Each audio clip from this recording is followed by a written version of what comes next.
fight the power like BITCHUTE. What's the status, 3? I'm good, just making the world a better place, that's all.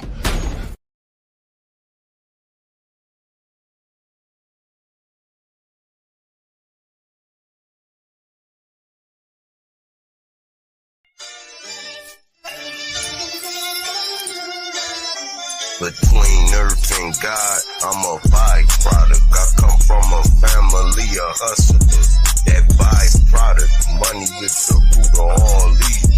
But I'm still trying to find a large profit. It's a mirage, they live in a facade. I was smoking thigh and had a talk with God. She told me why she named me John. I author scriptures to shed light on the darker picture. If you my dog, I'm barking with you. You feeling the star wisdom. My homie Chuck told me it was giants on earth before me. And chemtrails, we inhale. That's another story. Mercury is used to check temperature. The sun is the spirit sinking. The moon is the portal. Assuming you important. Set your turn. Mars is wars as the M turn. And change words. I'm in the game, but change service. About to disassemble a bomb. I ain't nervous.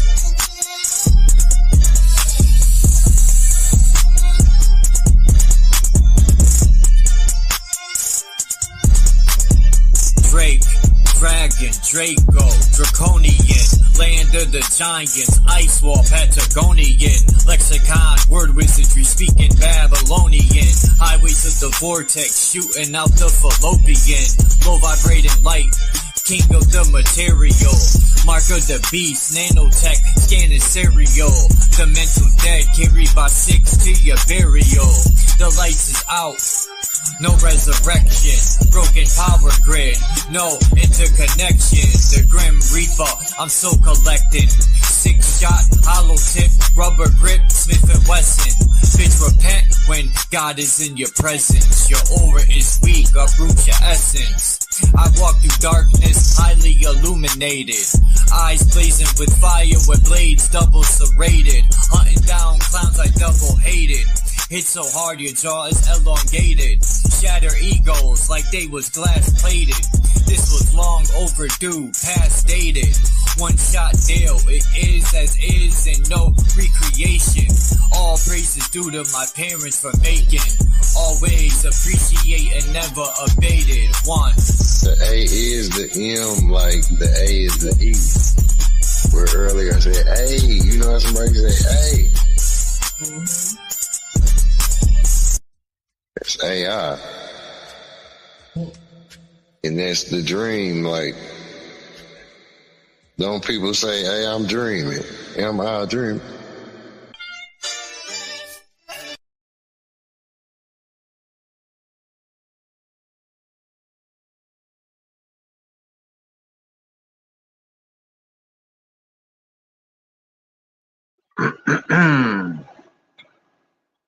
What is good?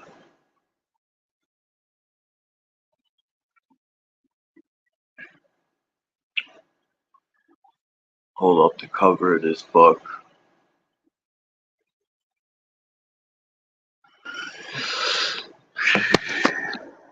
I got this new book.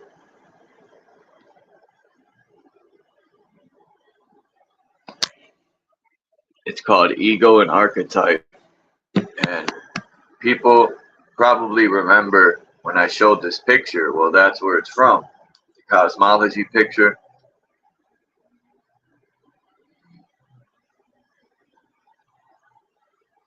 So I'm going to put the Hyperborean book on hold and jump to this book real quick.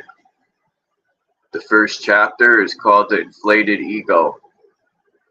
Ego and Self.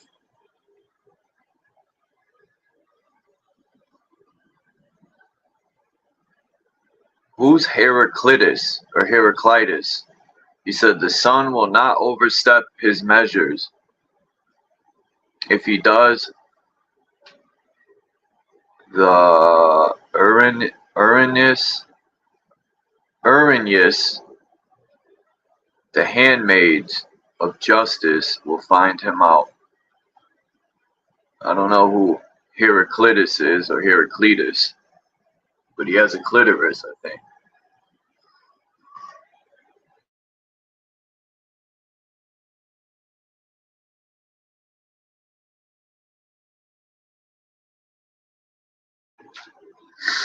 Yeah, it's hot here, but it's gonna rain.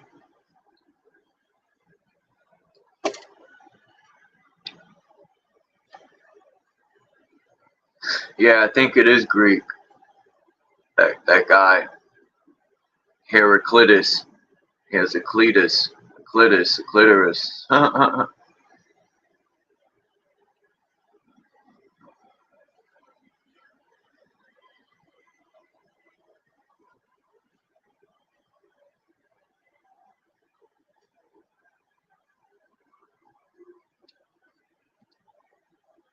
So I figured I'll give this book a, you know, we talk about the ego a lot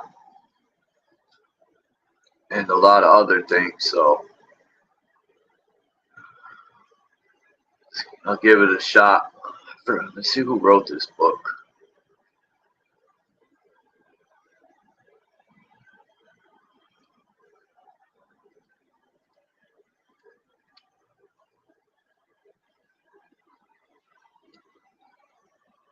Cletus is in The Simpsons.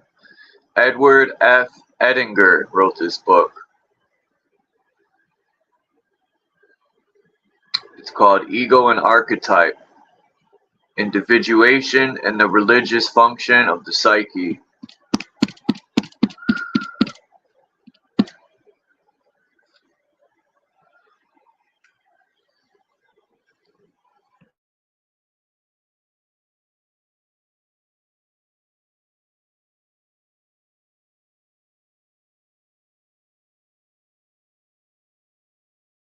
Alright, so Ego and Self, Chapter 1, The Inflated Ego. Ego and Self. Jung's most basic and far-reaching discovery is the collective unconscious or archetypal psyche.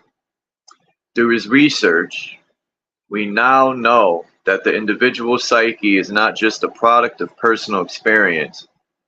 It also has a pre-personal or transpersonal dimension, which is manifested in universal patterns and images such as are found in all the world's religions and mythologies. It was Jung's further discovery that the archetypal psyche has a structuring or ordering principle which unifies the various archetypal contents. This is the central archetype or archetype of wholeness, which Jung has termed the self. Peace, Three Fingers. The self is the ordering and unifying center of the total psyche, conscious and unconscious, just as the ego is the center of the conscious personality. Or, put in other words, the ego is the seat of subjective identity, while the self is the seat of objective identity. The self is thus the supreme psychic authority and subordinates the ego to it. What? The self is thus the supreme psychic authority and subordinates the ego to it. Okay. The self is most simply described as the inner empirical deity and is identical with the image Jung has demonstrated that the self has a characteristic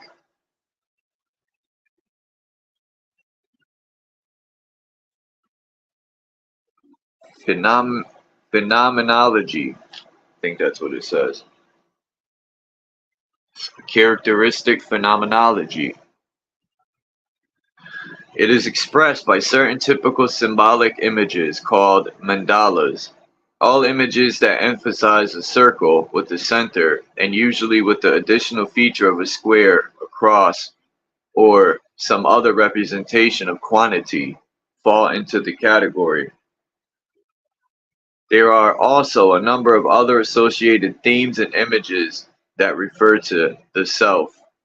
Such themes as wholeness, totality, the union of opposites, the central generative point, the world navel, the axis of the universe, the creative point where God and man meet, the point where transpersonal energies flow into personal life, eternity as opposed to the temporal flux, incorruptibility, the inorganic united paradoxically with the organic, protective structures capable of bringing order out of chaos, the transformation of energy, the elixir of life, all refer to the self, the central source of life energy, the fountain of our being, which is most simply described as God.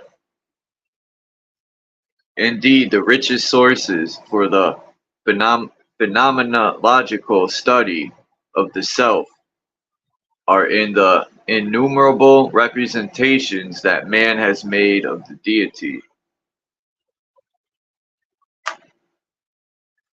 Since there are two autonomous centers of the psychic being, the relation between the two centers becomes vitally important. The ego's relation to the self is a highly problematic one and corresponds very closely to man's relation to his creator as depicted in religious myth. Indeed, the myth can be seen as a symbolic expression of the ego self relationship. Many of the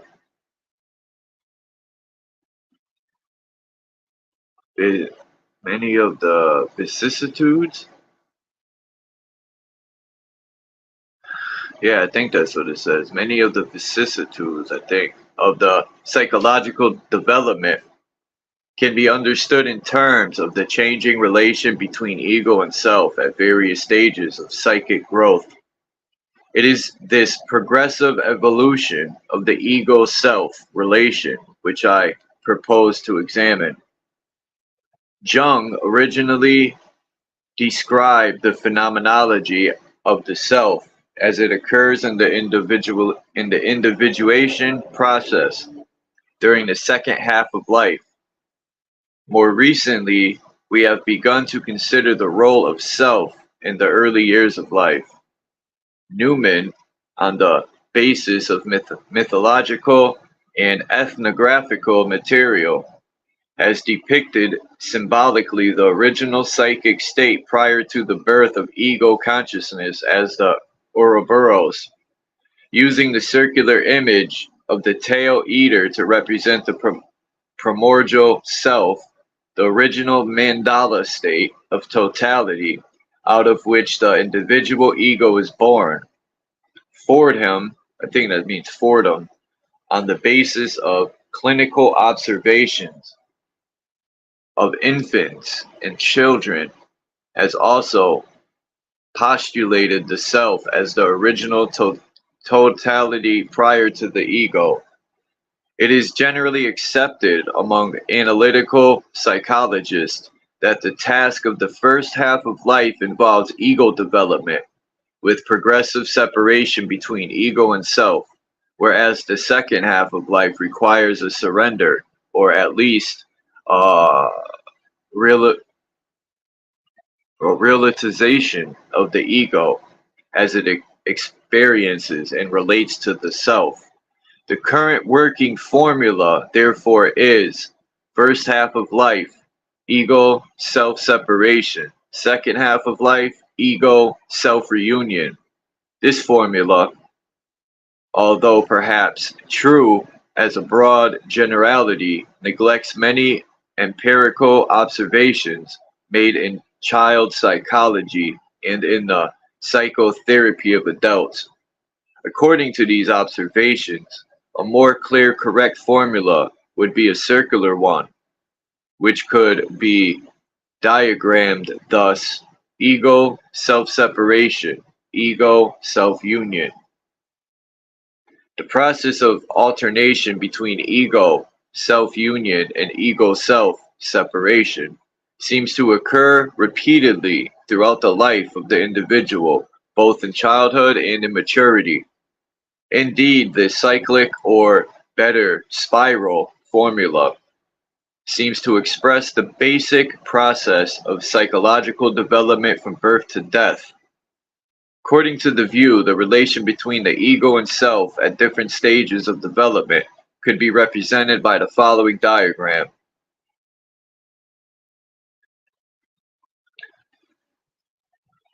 Yeah. These diagrams represent progressive stages. Well, I guess I might as well take a picture now, right? Show it, because they're going to continue to talk about it. And how am I going to talk about a picture if it ain't there?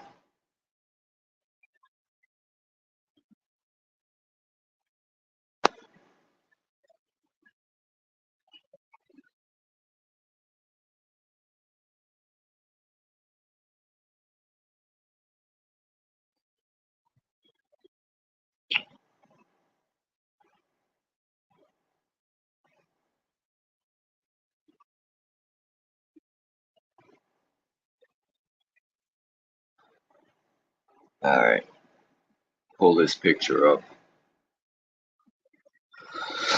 so I can move on.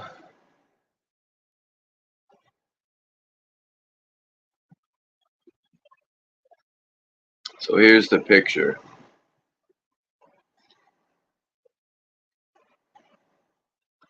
It says these diagrams represent progressive stages of ego self-separation appearing in the course of psychological development.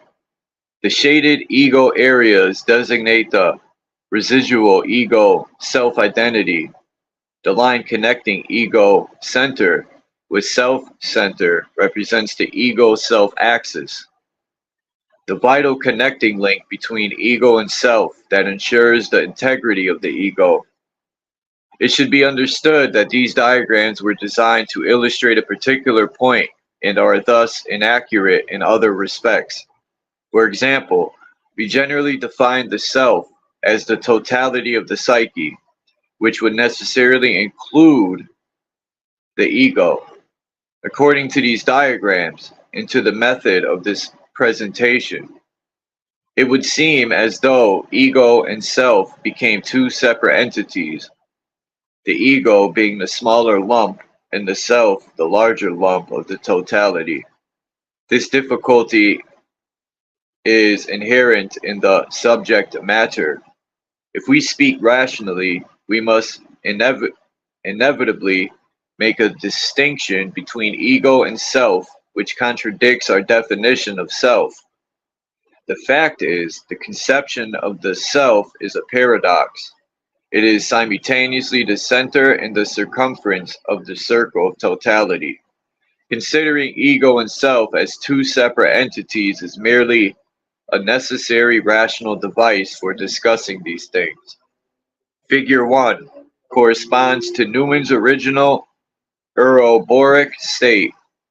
Nothing exists but the self, mandala. The ego germ is present only as a potentiality. Ego and self are one, which means that there is no ego. This is the total state of primary ego, self-identity. Figure 2 shows an emerging ego, which is beginning to separate from the self, but which still has its center and greater area and primary identity with the self. Figure 3 presents a more advanced state of development. However, a residual ego self-identity still remains. The ego self-axis, which is the first two diagrams, was completely unconscious and therefore indistinguishable from ego self-identity, has now become partly conscious. Figure 4 is an ideal theoretical limit which probably does not exist in actuality. It represents a total separation of ego and self and a complete consciousness of the ego self-axis. These diagrams are designed to illustrate the thesis that psychological development is characterized by two processes occurring simultaneously, namely progressive ego self-separation and also increasing emergence of the ego-self axis into consciousness. If this is a correct representation of the facts, it means that ego-self separation and growing consciousness of the ego as dependent on the self are actually two aspects of a single emergent process, continuous from birth to death. On the other hand, our diagram also demonstrates the general validity of assigning awareness of the relativity of the ego to the second half of life. If we take figure 3 to correspond to middle age, we see that only at this stage has the upper portion of the ego self axis begun to emerge into consciousness. The process by which these developmental stages unfold is an alternating cycle, which is represented in the diagram, figure 5. As this, well, figure 5 is on another page.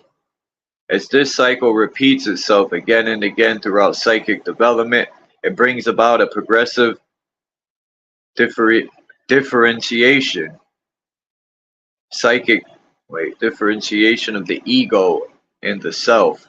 In the early phases, representing approximately the first half of life, the cycle is experienced as an alternation between two states of being, namely inflation and alienation.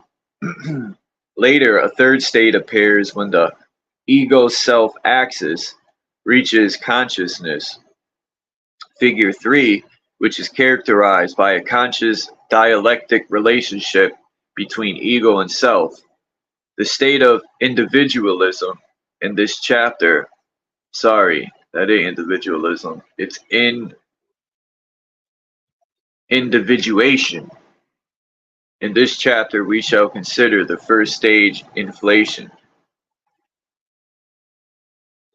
So that was the end of, I guess, chapter 1 or part 1 or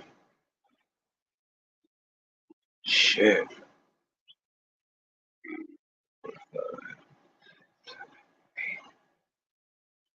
It's only been 20 minutes. I guess I have no choice.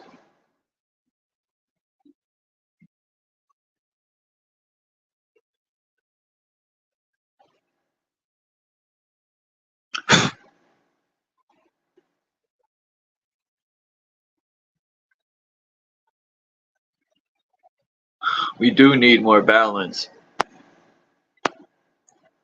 And overthinking will drive you crazy. I agree. For sure, through experience.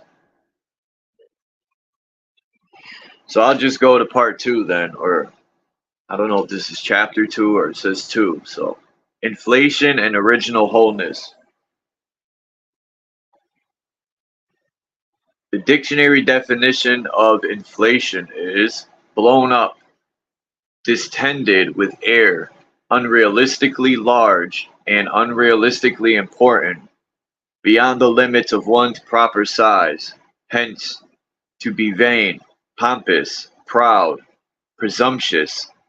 I use the term inflation to describe the attitude and the state which accompanies the identification of the ego with the self.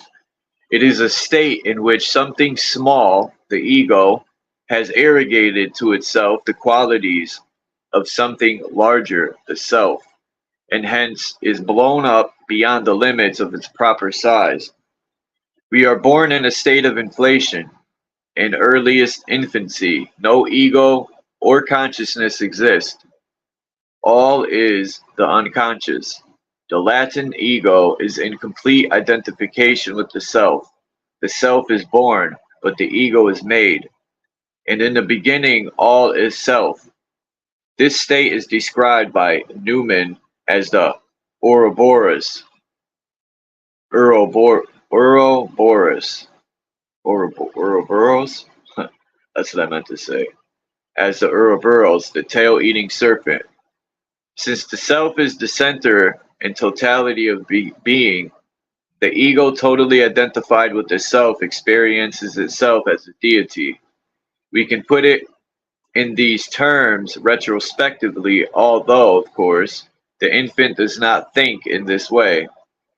He cannot yet think at all, but his total being and experience are ordered around the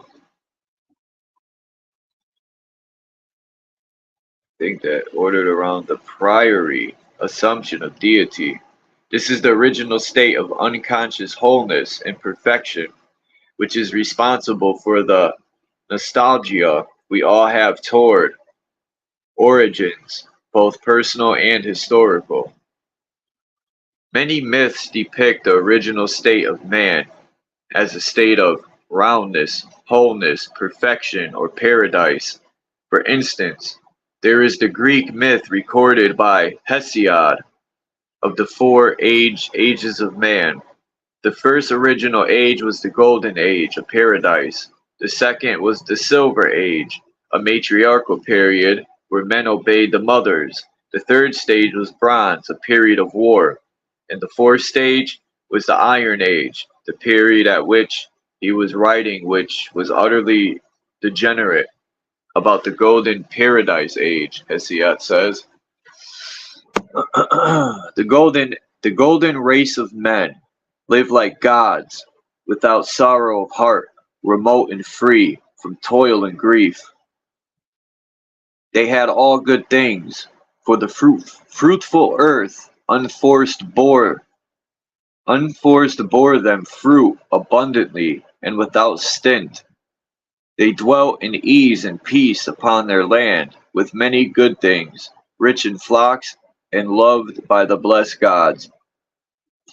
In the Paradise Age, the people are in union with the gods. This represents the state of the ego that is as yet unborn, not yet separated from the womb of the unconscious, and hence still partaking of the divine fullness in totality. Another example is the Platonic myth of original man. According to this myth, the original man was round, in the shape of a mandala. In the Symposium, Plato says, a primeval man was round, his back and sides forming a circle. Terrible was their might and strength, and the thoughts of their hearts were great, and they made an attack upon the gods, and would have laid hands upon the gods. The gods could not suffer their insolence to go unrestrained.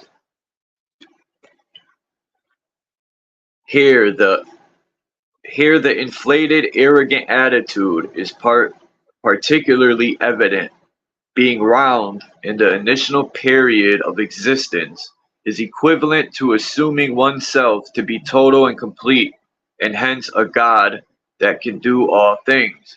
There is an interesting parallel between the myth of the original round man and Rhoda Kellogg's study of preschool art. She has observed that the mandala or circle image seems to be the predominant one in the young children who are first learning how to draw. Initially, a 2-year-old with a pencil or crayon just scribbles, but soon he seems to be attracted by the intersection of lines and begins to make crosses. Then the cross is enclosed by a circle, and we have the basic pattern of the mandala. As the child attempts to do human figures, they first emerge as circles, contrary to all visual experience, with the arms and legs being represented only as ray-like extensions of the circle. These studies provide clear empirical data indicating that the young child's experiences the human being as a round, mandala-like structure, and verify in an impressive way the psychological truth of Plato's myth of the original round man. Child therapists also find the mandala an operative, healing image in your children. All of this indicates that symbolically speaking, the human psyche was originally round, whole, complete, in a state of oneness and self-sufficiency that is equivalent to deity itself. The same archetypal idea that connects childhood with nearness to deity is presented in Woodworth's Ode in Intimations of Immortality. Our birth is but a sleep and a forgetting. The soul that rises with us, our life star, hath had elsewhere its setting, and cometh from afar, not in entire forgetfulness, and not in utter nakedness, but trailing clouds of glory do we come from God, who is our home. Heaven lies about us in our infancy. From the standpoint of later years, the close connection of the child's ego with divinity is a state of inflation. Many subsequent psychological difficulties are due to residues of the identification with deity. Consider, for instance, the psychology of the child in the first 5 years or so. On one hand, it is time of great freshness of perception and response. The child is in immediate contact with the archetypal realities of life. It is in the stage of original poetry. Magnificent and terrifying transpersonal powers are lurking in every commonplace event.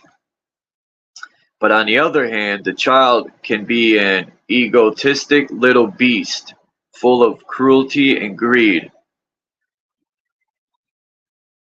Freud described the state of childhood as polymorphous perversion.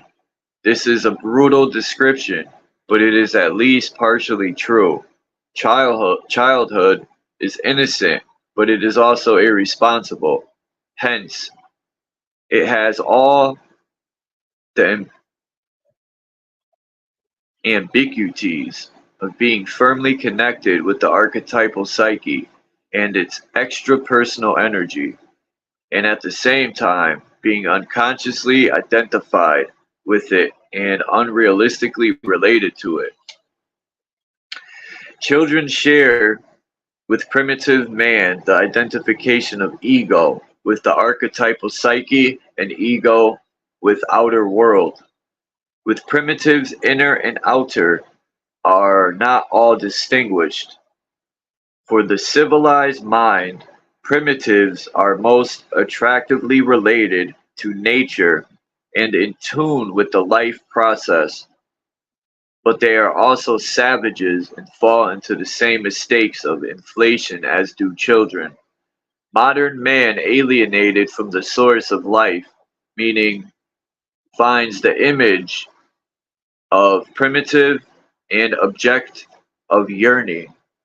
This accounts for the appeal of Rousseau's, some person named Rousseau, concept of the noble savage, and other more recent works which express the civilized mind's nostalgia for its lost mystical communion with nature. This is one side, but there is also the negative side. The real life of the primitive is dirty, degrading, and obsessed with terror. We would not want that reality for a moment. It is the symbolical primitive for which we yearn. Hold on, I need something to drink.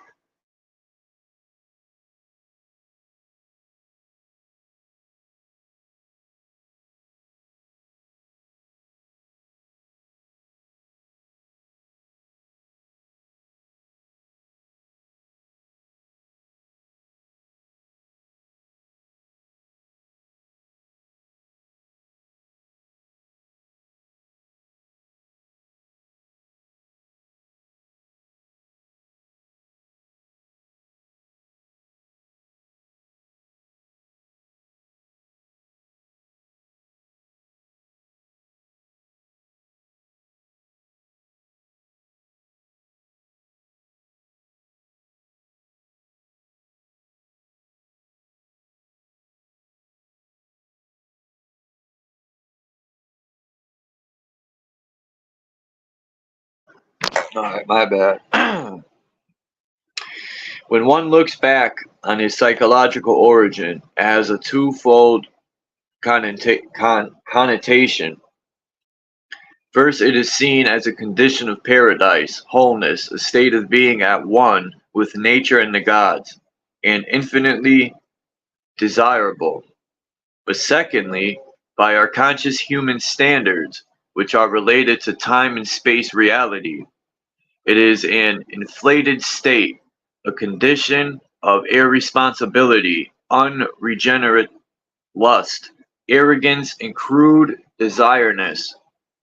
The basic problem for the adult is how to achieve the union with nature and the gods, with which the child starts, without bringing about the inflation of identification.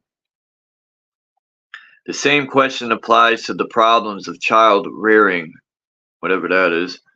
How can we successively remove the child from his inflated state and give him a realistic and responsible notion of his relation to the world, while at the same time maintaining that living link with the archetypal psyche which is needed in order to make his personality strong and resilient? The problem is to maintain the integrity of the ego-self axis while dissolving the ego's identification with the self. On this question rests all the dispute of permissiveness versus discipline in child rearing. Permissiveness emphasizes acceptance and encouragement of the child's spontaneity, and nourishes his contact with the source of life energy with which he is born. But it also maintains and encourages the inflation of the child, which is unrealistic to the demands of outer life. Discipline, on the other hand, emphasizes strict limits of behavior, encourages dissolution of the ego, self-identity, and treats the inflation quite successfully. But at the same time, it tends to damage the vital, necessary connection between the growing ego and its roots in the unconscious. This is no choice between these. They are a pair of opposites and must operate together. The child experiences himself quite literally at the center of the universe. The mother at first answers that demand, hence, the initial relationship tends to encourage the child's feelings that it wish is the world's command, and it is obviously necessary that this be so. If the constant and total commitment of the mother to the child's need is not experienced, the child cannot develop psychologically. However, before long, the world necessarily begins to reject the infant's demands. At this, the original inflation begins to dissolve, being untenable in the face of experience. But also alienation begins. The ego self-axis is damaged. A kind of unhealing psychic wound is created in the process of learning. He is not the deity he thought he was.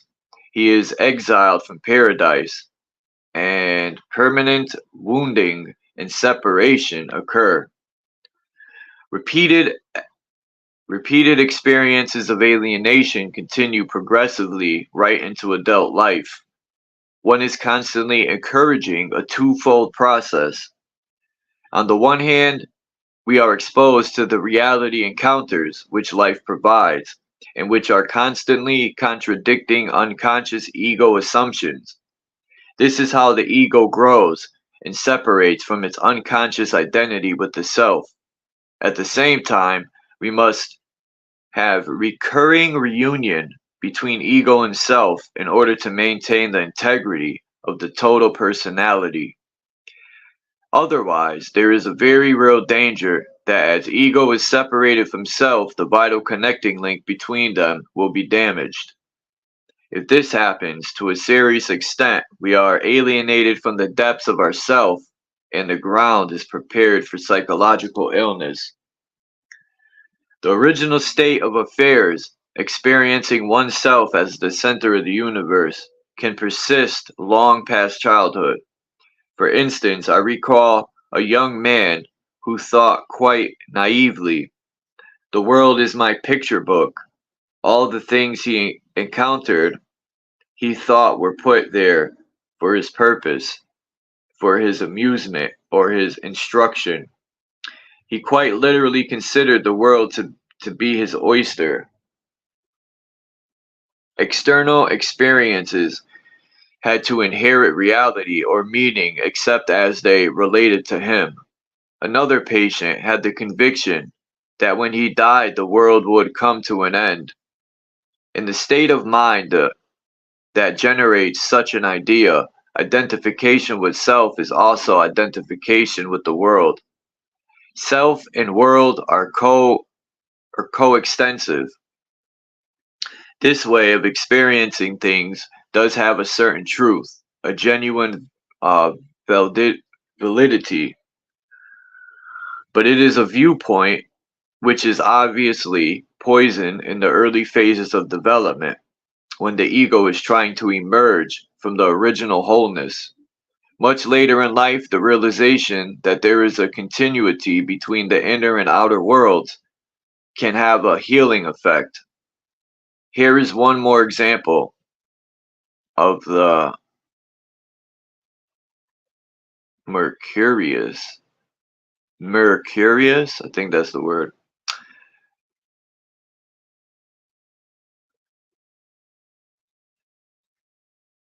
Yeah, Mercurius instead of Mercury, I think, yeah. Here is one more example of the Mercurius, of the alchemist, who may be the panacea to some and poison to others. Many psychoses illustrate the identification of the ego with the self as the center of the universe, or the supreme principle. For instance, the common delusion among the insane that one is Christ or Napoleon is best explained as a regression to the original infantile state, where the ego is identified with self. Ideas of reference are also symptoms of extreme ego self-identity. In such cases, the individual imagines that certain objectives, events, have a hidden relationship to himself. If he is paranoid, the delusion will be of a persecuting nature. For example, I remember a patient who saw men fixing the wires on a telephone pole outside her apartment window. She interpreted this as evidence that a wiretapping device was being installed to eavesdrop on her telephone calls and thus get evidence against her. Another patient thought that the news commentator on television was conveying a private message to him.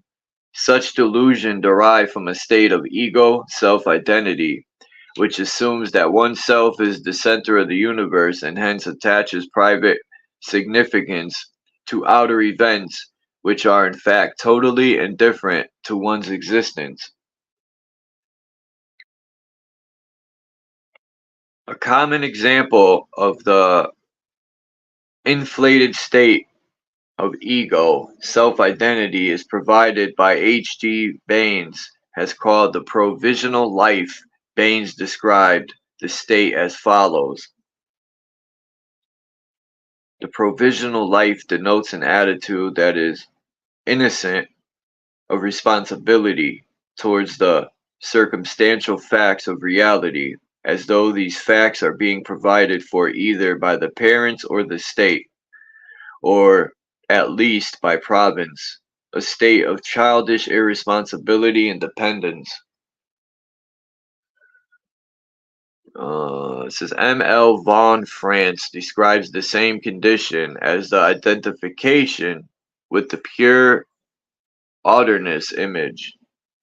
For such a person, what he is doing. Oh, this image.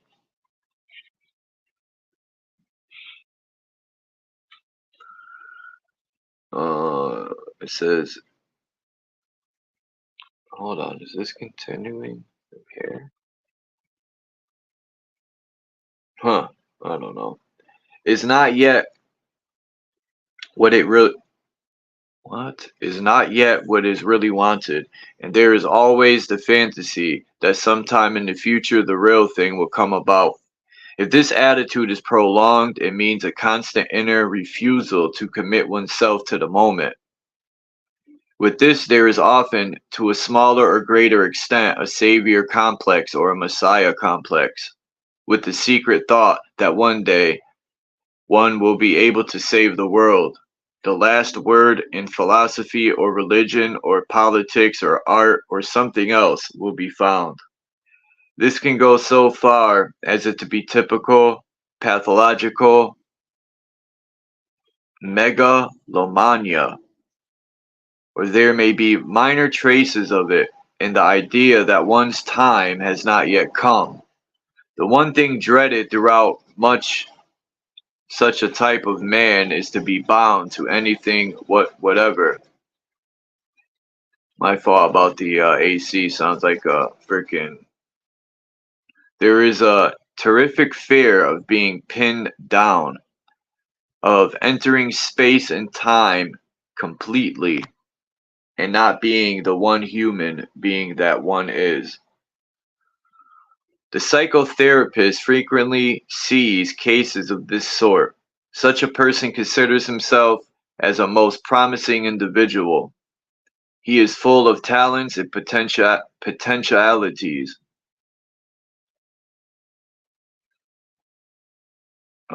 One of his complaints is often that his capacities and interests are too wide-ranging.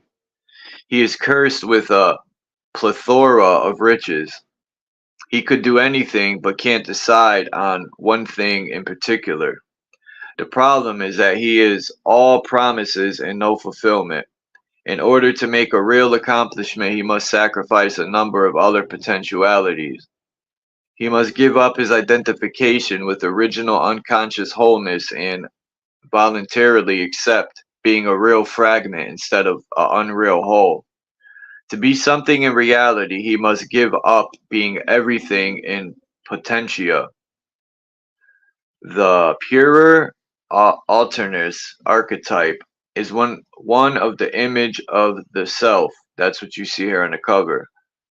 But to be identified with it means that one never brings any reality to birth. There are numerous lesser examples of inflation, which we might call the inflation of everyday life. We can identify a state of inflation whenever we see someone, including ourselves, living out an attribute of deity, i.e., whenever one is transcending proper human limits. Spells of anger are examples of inflated states. The attempt to force and coerce one's environment is the predominant motivation in anger.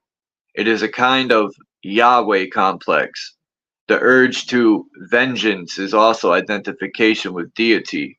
At such times, one might recall the injunction, "Vengeance is mine, says the Lord, not yours."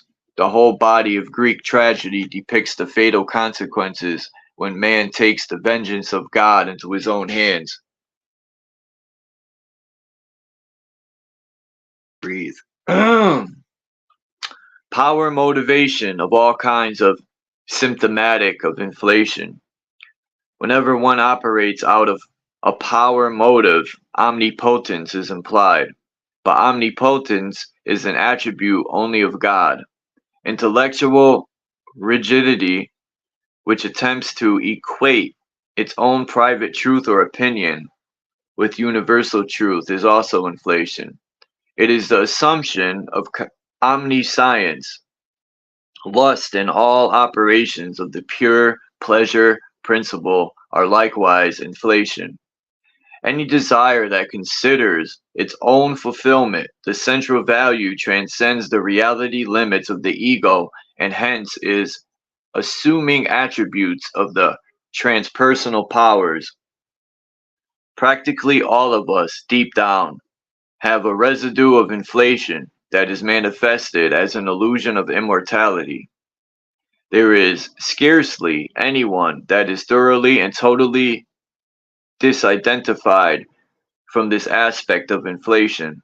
Hence, when one has a close call with death, it is often a very awakening experience. There suddenly comes a realization of how precious time is because it is limited. Such an experience not uncommonly gives a whole new orientation to life, making one more productive and one more humanly related. It can initiate a new leap forward in one's development because an area of ego self-identity has been dissolved, releasing a new quantity of psychic energy for consciousness. There is also negative inflation. This can be described as identification with the divine victim, an excessive, unbounded sense of guilt and suffering. We see this in cases of melancholia, which express the feeling that no one in the world is as guilty as I am. This is just too much guilt. In fact, taking on oneself too much of anything is indicative of inflation because it transcends proper human limits. Too much humility as well as too much arrogance, too much love and altruism as well as too much power, striving, and selfishness are all symptoms of inflation. States of animus and anima identification can also be seen as inflation. Arbitrary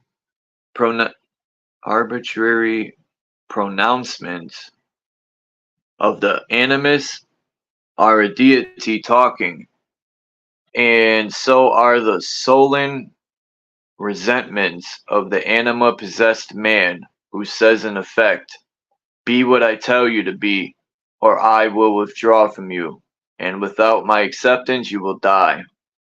There is a whole philosophical system based on the state of ego self-identity. This system sees everything in the world as deriving from and relating to the individual ego. It is called solipsism.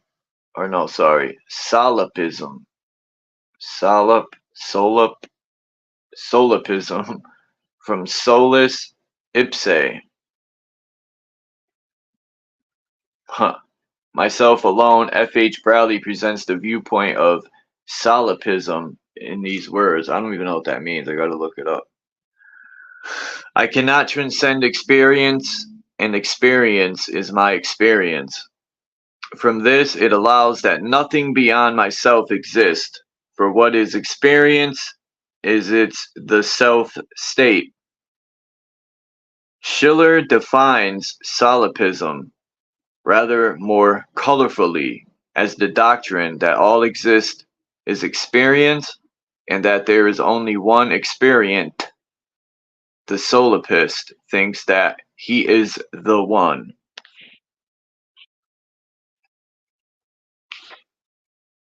And tomorrow will be part 3, which is Adam and Prometheus, from this book, Ego and Archetype. Now I will drop the link.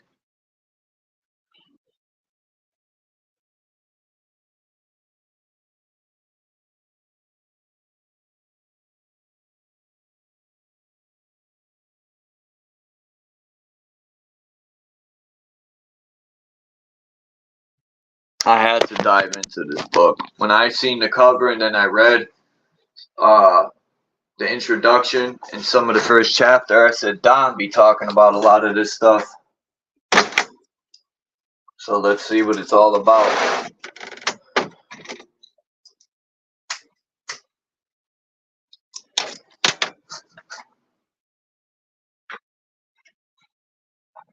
Pretty good book so far.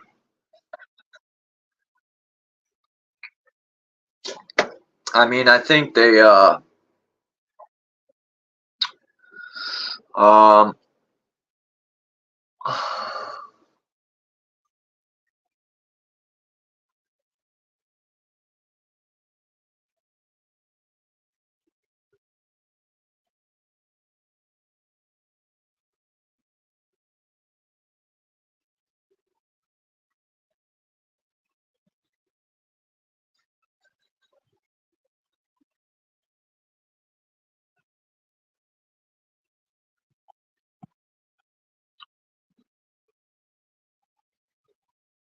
I'm just looking at the chat.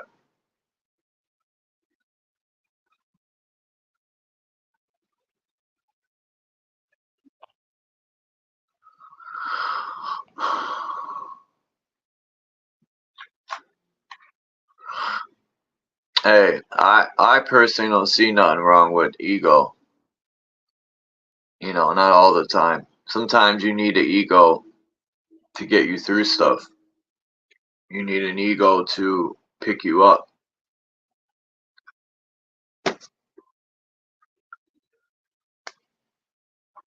Sometimes the ego is bad. Sometimes it's good.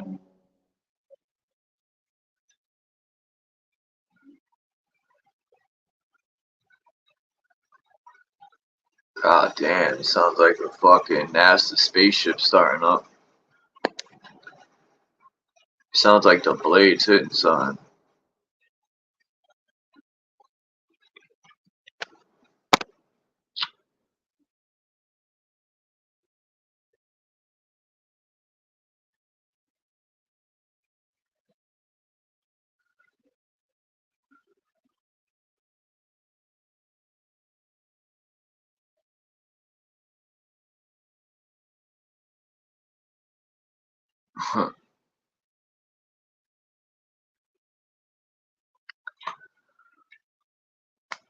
Oh, man.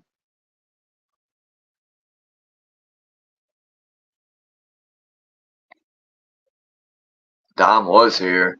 He probably went on a hike or something.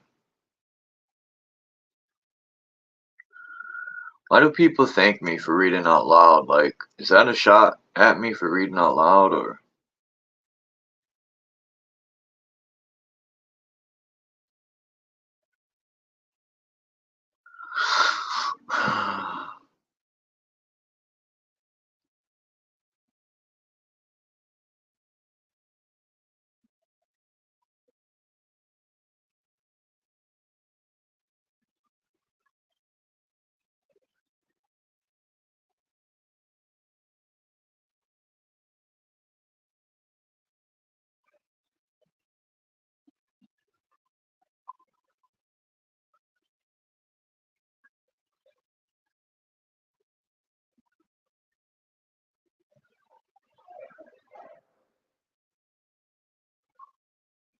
I thought this picture had to do with cosmology. I guess it does, but it's also stating you're the center of the universe, which in the book, it kind of like made the guy kind of sounded like that's a bad thing to consider yourself the center of the universe, but why?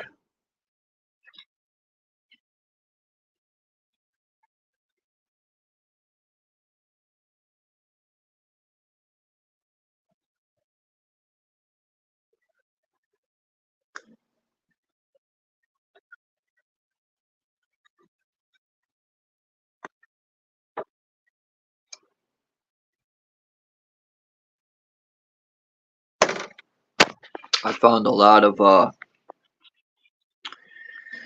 nice pictures of Native American art yesterday.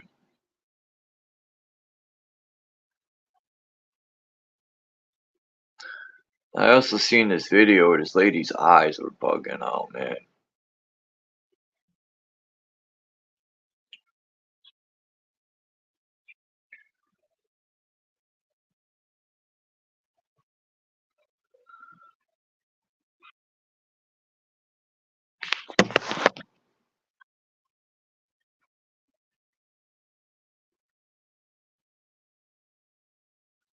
Some old cosmology from India. Not Native American, but those are coming up. I mean, India has such beautiful art here.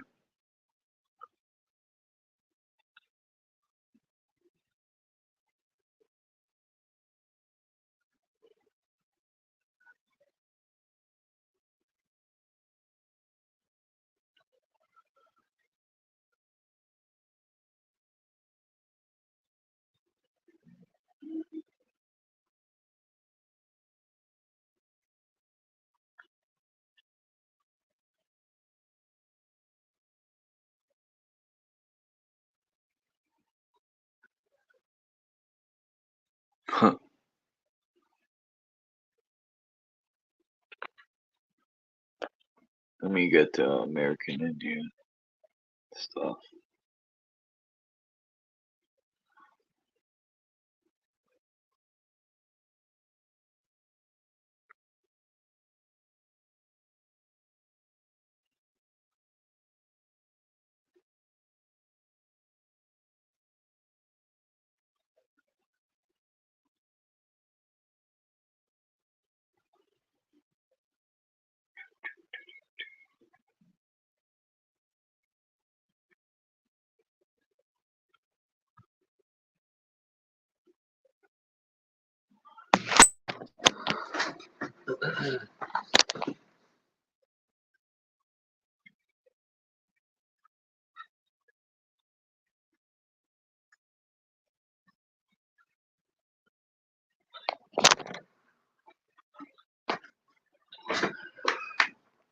Look at this funny picture I found. Hold on.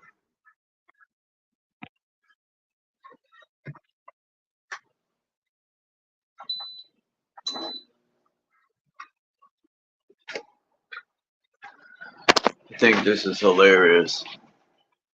You know it's not. No, why does it sound like that? I gotta open that up. That's wild. You know it's not cool, Bobby? Paying taxes on fireworks to celebrate the day we quit paying taxes. Ha ha! Bing! That's funny.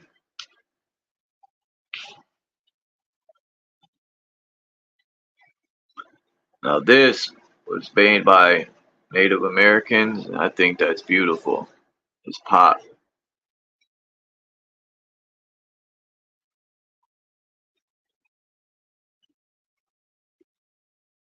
This is Japanese, but I thought this was awesome.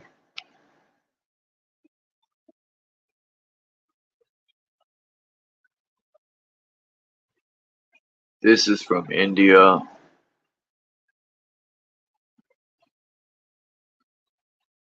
Their artwork is pretty cool. This is now we're going to get into some Indian stuff. I mean Native American. What's your Native American zodiac sign? Mine is the Falcon, which is pretty fucking cool. I thought I'd be the beaver.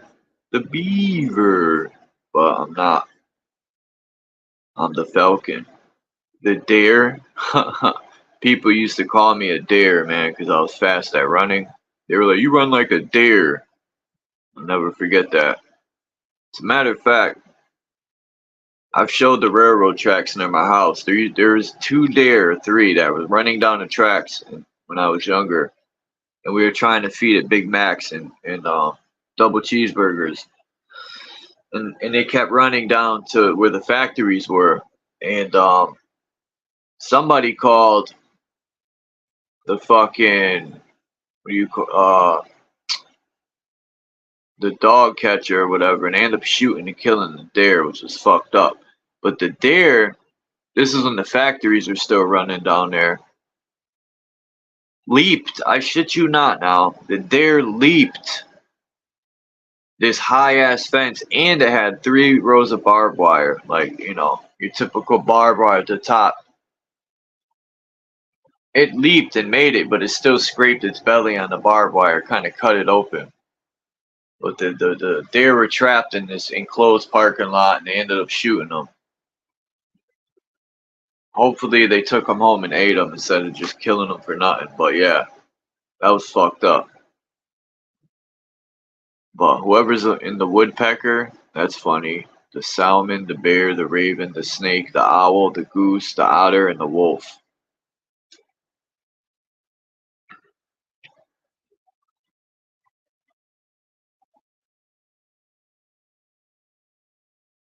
A bear. If you love berries, you'd be a bear, right? Or even a raven.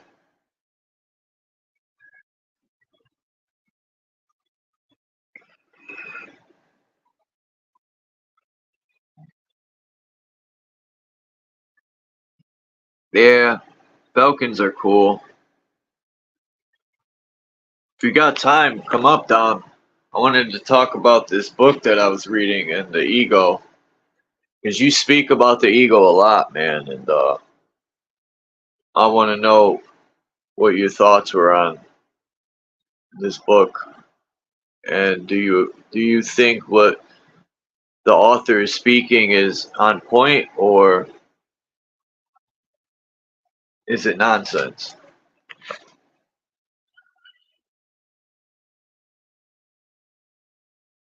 I was happy to be the Falcon because I thought April 19 was going to land on the beaver. Even though beavers are cool too, all the animals are cool.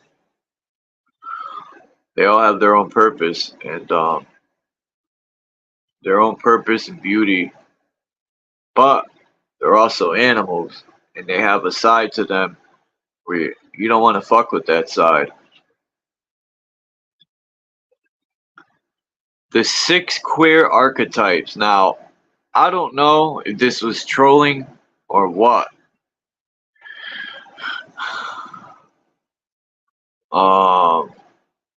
But yeah, the 6 queer archetypes. I don't know. And of course, they got the rainbow at the center.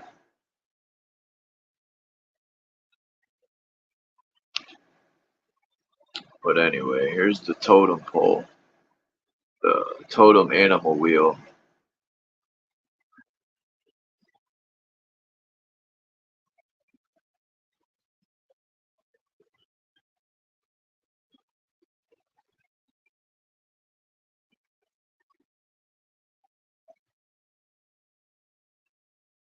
Dude, I want to erase this picture, not keep it up.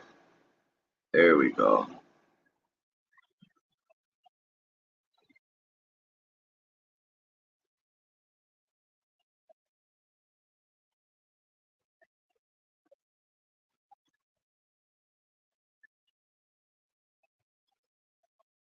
Huh.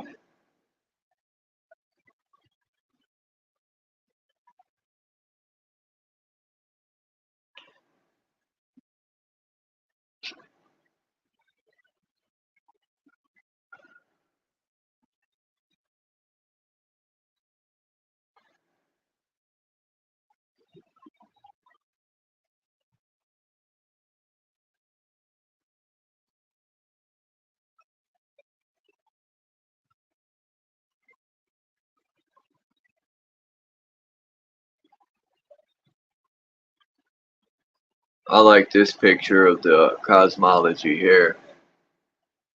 I'm gonna get the India pictures out of the way. I tried to get a better version of this, but so I could zoom in, but it's not in English anyway, so what would it matter? Their depictions of this realm are awesome. They're different from, the 4 corners as you see here. Yeah.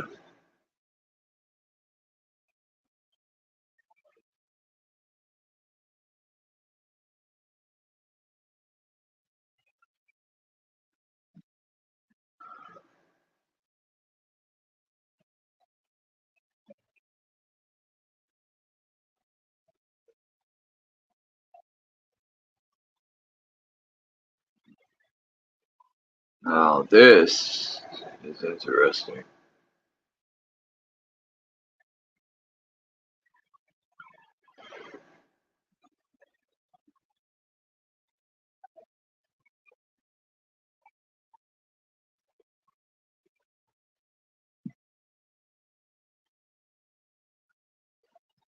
I forgot what tribe this is. I think this might be.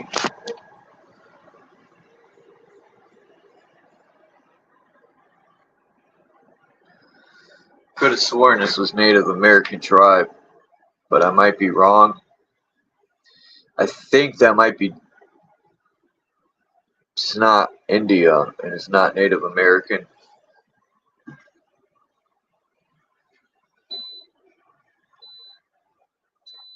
Why don't that just stay on? Dan.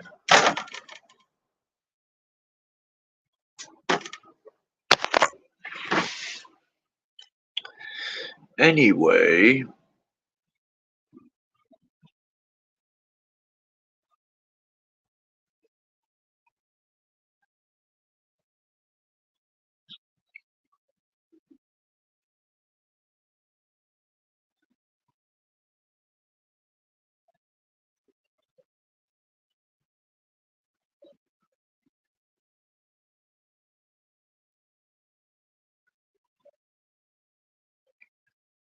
Shambhala.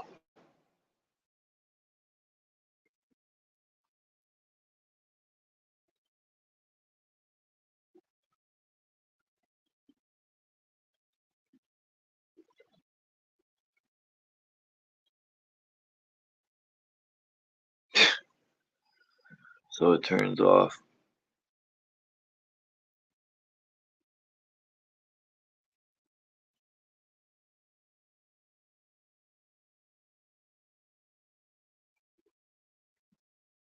Nah, they're called Nixat, whatever, man. Their spans based on Jain. So this is Jain cosmology. That's what I think that other one was, Jain cosmology. Here you got your cross at the center. You got Shambhala and Shamshmala.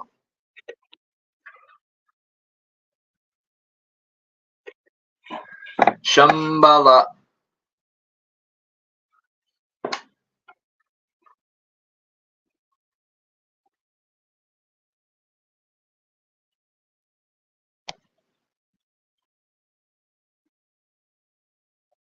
Now this got the sun in the middle, but that's alright.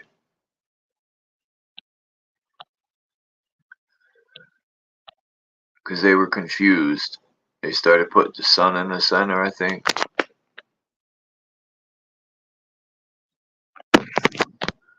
They were being misled.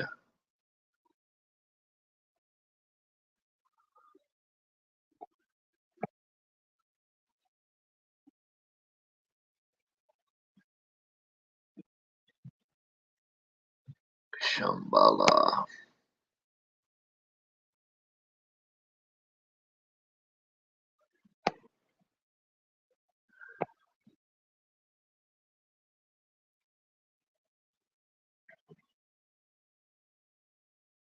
This is just a piece of art.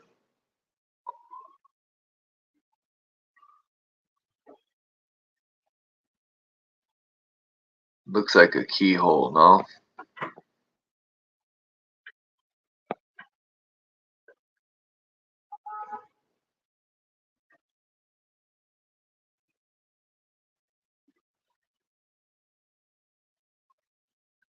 I want to get a map of the stars, right?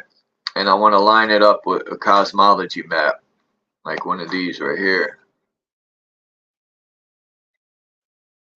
I think this is the stars also. Trying to remember. I was looking at Egypt, Native American tribes, and damn, it was Egypt, India,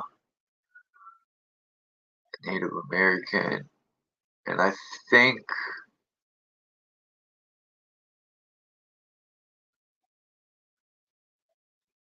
damn, I think I was in Africa trying to find some African cosmology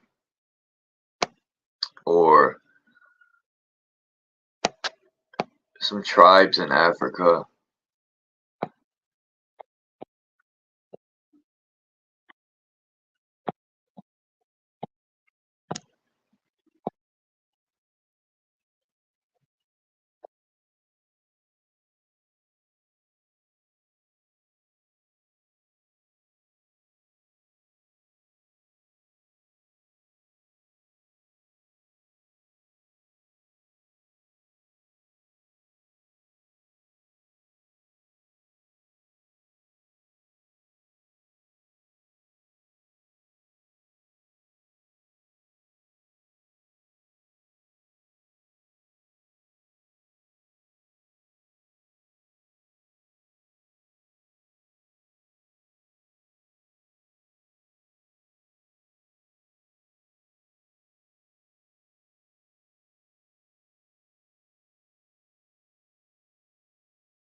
Peace, Jay Heighton.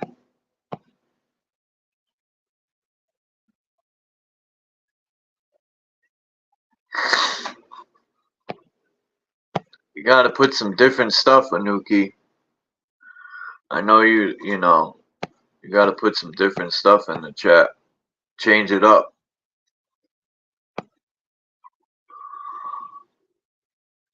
Oh.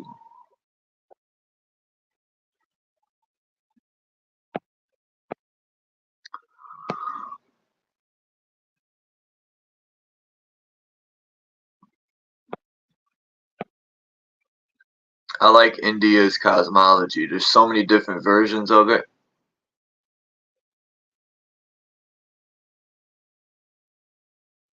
It's almost like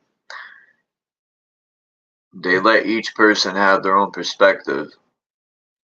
That's why there's so many versions. When I was looking at India cosmology, hundreds of versions of the map like this.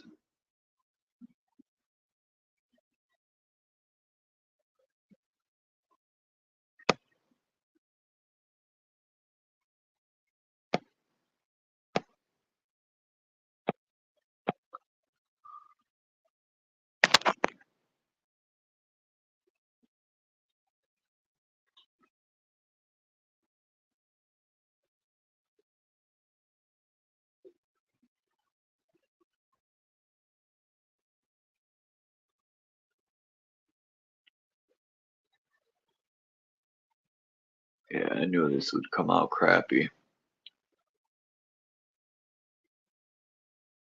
I thought whatever they were using, go back.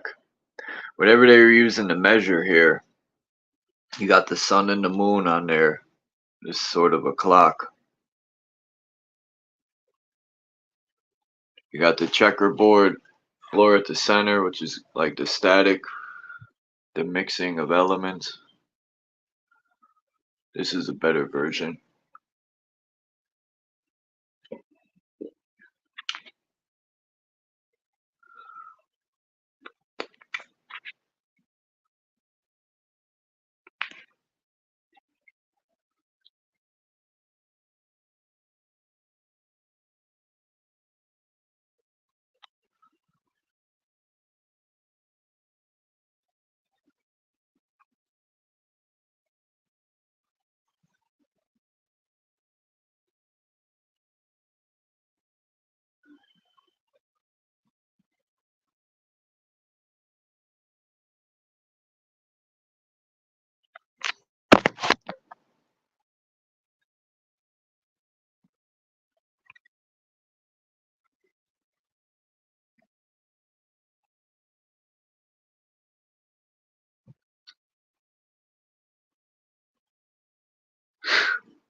The next picture is one of my favorites.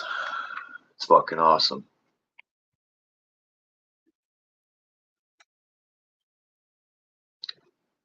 One of my favorites of the realm.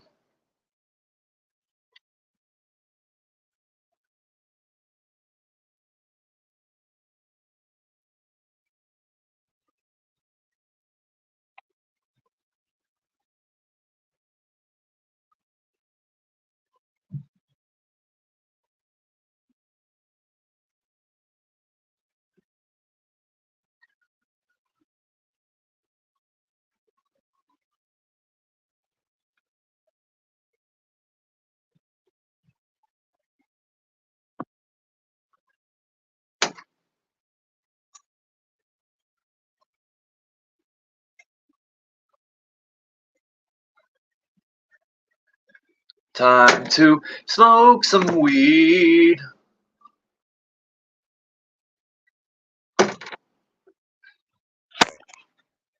This is a nice drawing. Whoever drew this, props to them.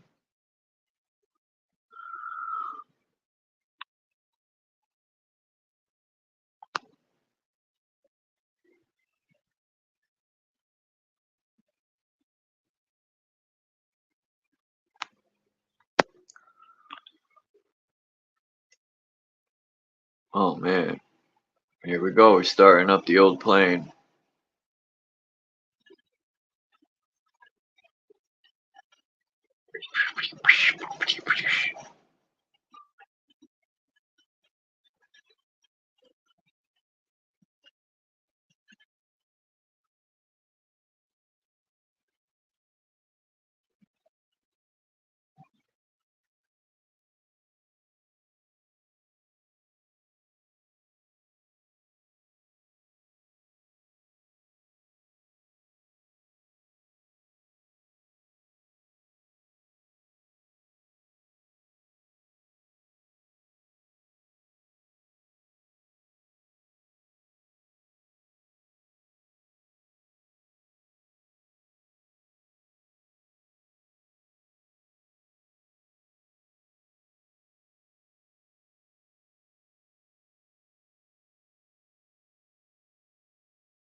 This is wild.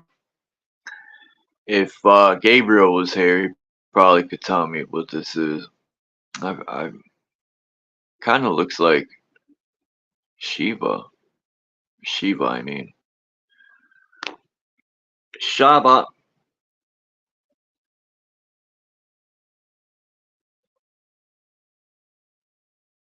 She's throwing up gang signs. What's up with this? Or he throwing up that blood sign. What's up with this?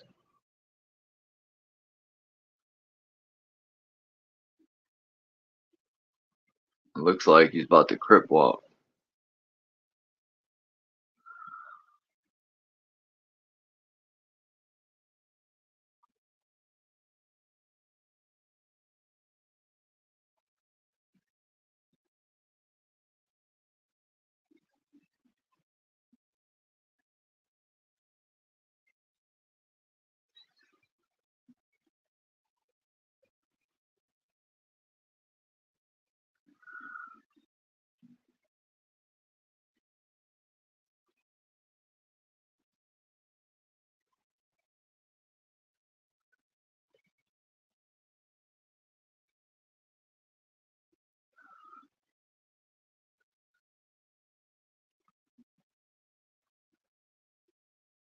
This is an awesome picture. I don't know the artist, but great job.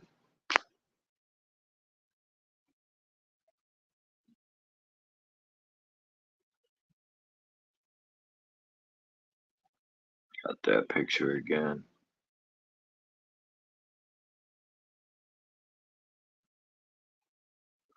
It's a remarkable building.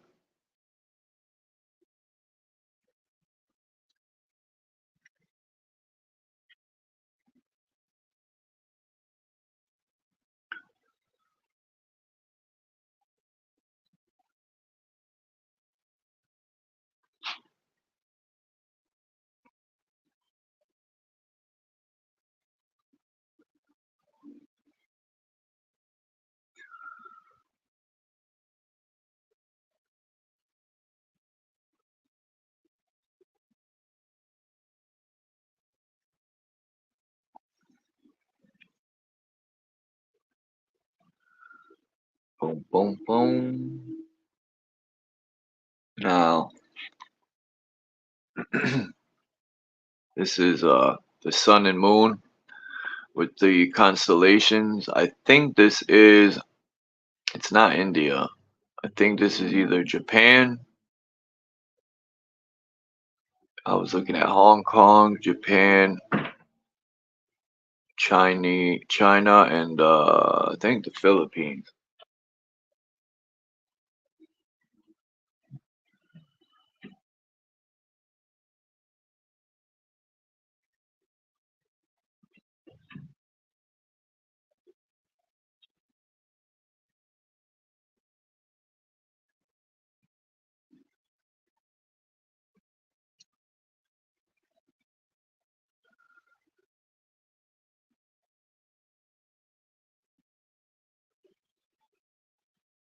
Let me check the chat.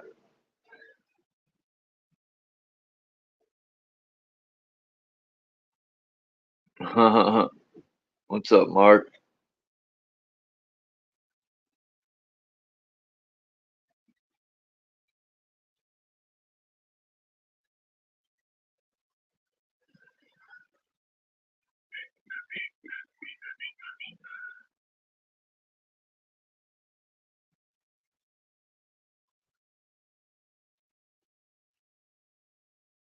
I am Max. Peace. April 5th. That would be a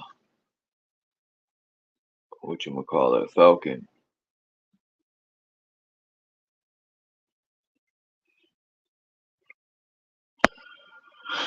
All right.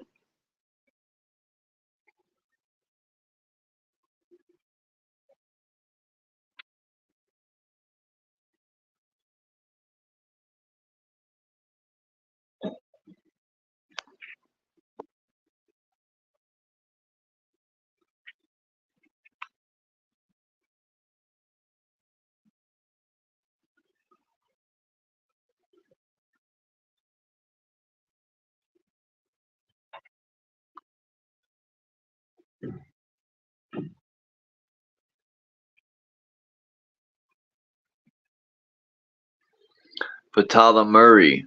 Ptolemary. I wish I could zoom in on this. Let's see, is this one any better? No. This is actually crappier. It's crappy.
Come on.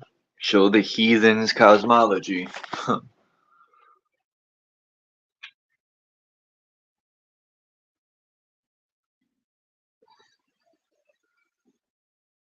Anglo-Saxon.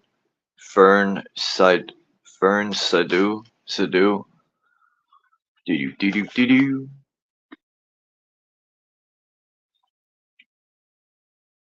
The Andean cosmology.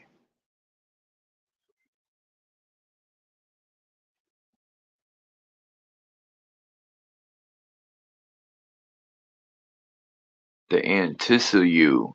Antisuyu. Antisuyu. Antisuyu. Antique. Luquescent. Luquescent. Luquescent.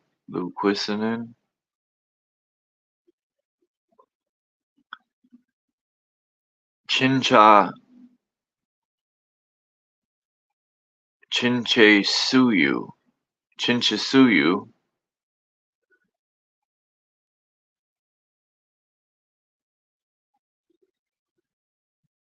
Chinkanen.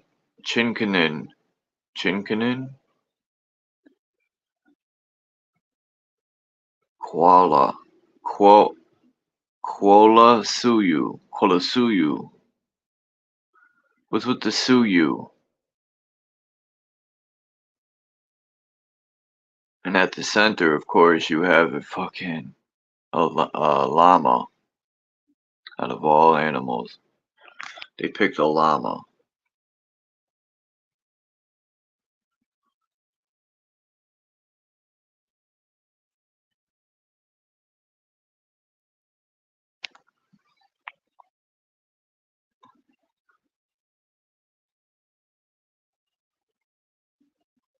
Here's some more Suyu. Stop doing that, boy.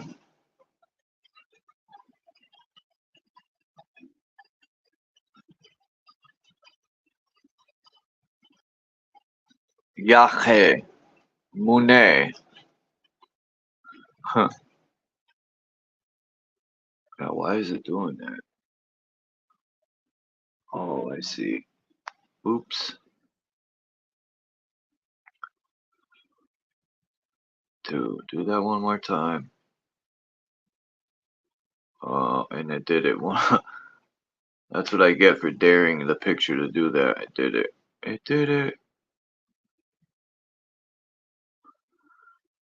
Who likes ravens? I was trying to find more animals from the totem pole that are like this, but come to think of it, I don't see a lot of ravens anymore. I used to always hear them, and barely see them. Here's one of the pictures from somebody that drew these beautiful Native American pictures. This is one of them. There's a bunch of more I have coming up. But whoever drew this, it's awesome.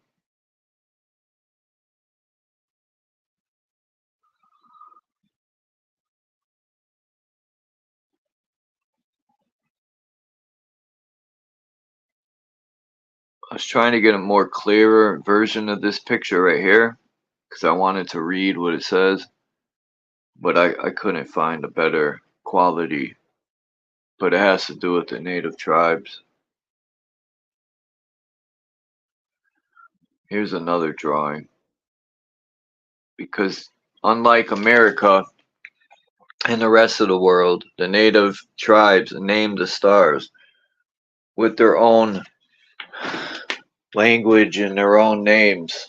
They don't, the old school native tribes for the most part didn't use the white man stuff.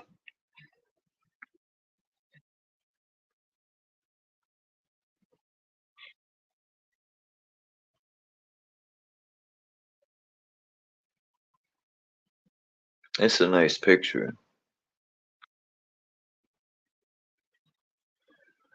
but this one's better. I'm going to use this for a background.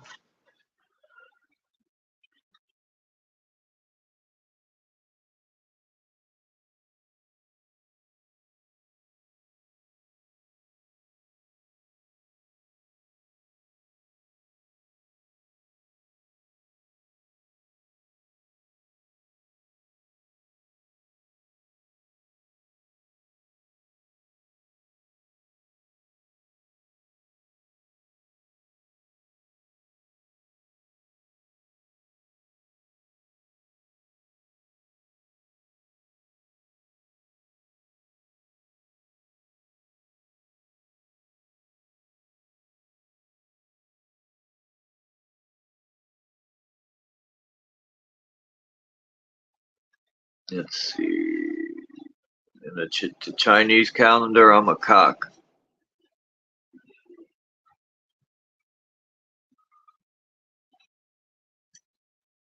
Or whatever you, those freaking things are called.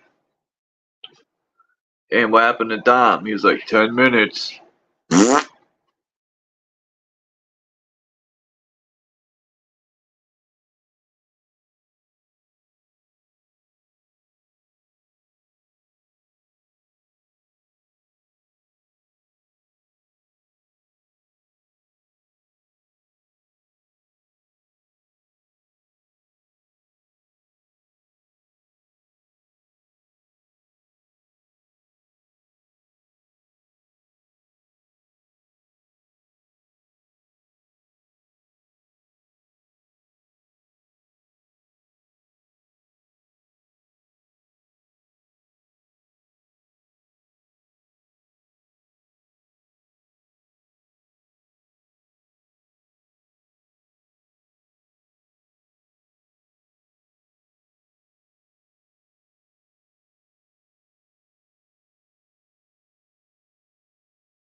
reconstruction of the Mesopotamian. So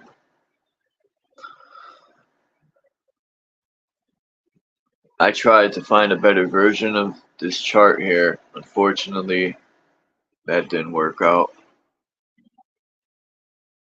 But Mesopotamian cosmology is similar to the Hebrew cosmology, and it's similar to Egyptian, the way they have the model set up at least.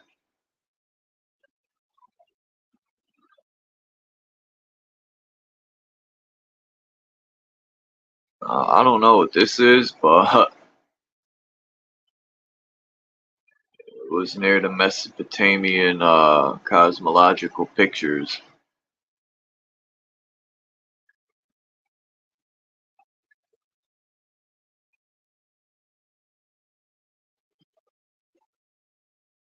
And here's some more Native American art. I don't know who this artist is, but I will find out, because these pictures are amazing, dude. This one not so, but this one right here is awesome. These are star constellations too, but I didn't write them down. As you can see, he has constellation, you know. What's up, Dom? And this one has a constellation. I think this might be Orion, for the fact as you can see the 3 stars on the arrow bag, which that's right where the belt would be for Orion's belt. So I think this might be Orion here, but those are the same 3 stars. That's what I was trying to have a little debate with Naga. I was going to bring that up. My whole life, you know, I lived on the street I live on a long time, you know, on and off. But I lived in this my whole life. I've seen them 3 stars, day in and day out, 365 days a year. So we see the same stars all the time.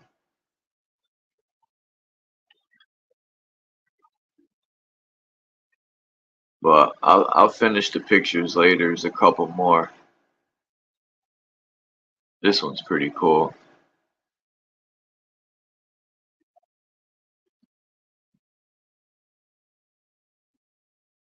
What's up, Dom? How's everything today? Morning, Charles. Doing well. And yourself? Besides reading, how you doing, Charles?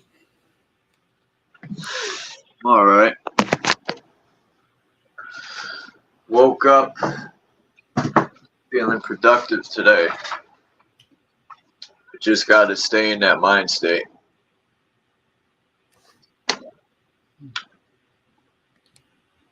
What'd you think about those couple of chapters I read on the ego and all that? Well, it gives a little bit of an insight, you know, what, you know, people depictuate with words, in this case, the ego. But yeah, you know, I think it ties in with the concept when people talk about know thyself, you know whatever the self is. So yes, again, we're just using words to describe it. Ego, I like to play with it, edge God out kind of ideal. You know, we try to edge out that source that we have within ourselves. There's a lot of separation going on within us. So, but I think that's what the person was trying to convey.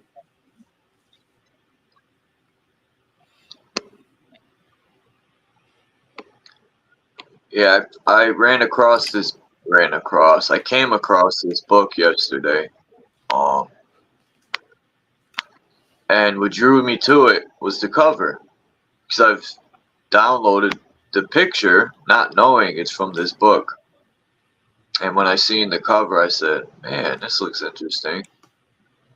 And it describes this cover in the book. It's a shitty picture here, but I've showed this picture. It is a cosmological picture, because the lady you see, I think, is representing her higher self, because there is an individual at the center down there. And I don't know I'm gonna pull up the better version, but yeah. Or I might screenshot the version in the book, so.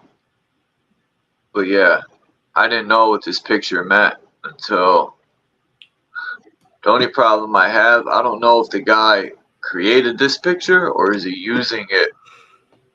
Obviously, he might have created it because unless he paid to use it. I'll have to find out. Well, most book covers are like, even band covers, they're usually paying somebody else. Rarely do you see the book, the writer of the book is the same one that's going to be the one that does all the rest. So it's a team effort, obviously. But you also hear, the ego and the archetype. Carl Jung talks about the archetypes and all its variations. Again, that you could probably perceive that as different personalities or behaviors. Even people, Charles, that are, I'm just going to play with words here, Satanists. They're not really serving Satan per se. They're just serving their ego, their self. That's why you keep your enemies closer, because if you truly understand your ego, more times than most people's egos are selfish, so they want to collude with other people. They don't trust them. This is like they don't trust themselves, so they'll collude together. So it looks like, when you see gangs that they're working together, they might be working for the same cause, but they're usually following someone that has a stronger ego. So hence cult. Most gangs are cult-like. If they're not, they are cult. Same with motorcycle gangs, religious. They're all cult-like. It's just their behaviors people get misled with. They think, well, it's cool, whether it's cool or not. It's cool to be a Christian if you're with a whole bunch of Christians. It's cool to be a person that votes for a leader. So, but it's a great thing to learn when people want to learn more about their behaviors and personalities. But again, for some people, they'll take in that information. It'll reinforce their attachments, thinking that they're those things. I'm the ego. I'm a ETF, whatever, one of the different personality types people cling to, and thinking, well, that's me. I'm like, probably not, but you can play those parts.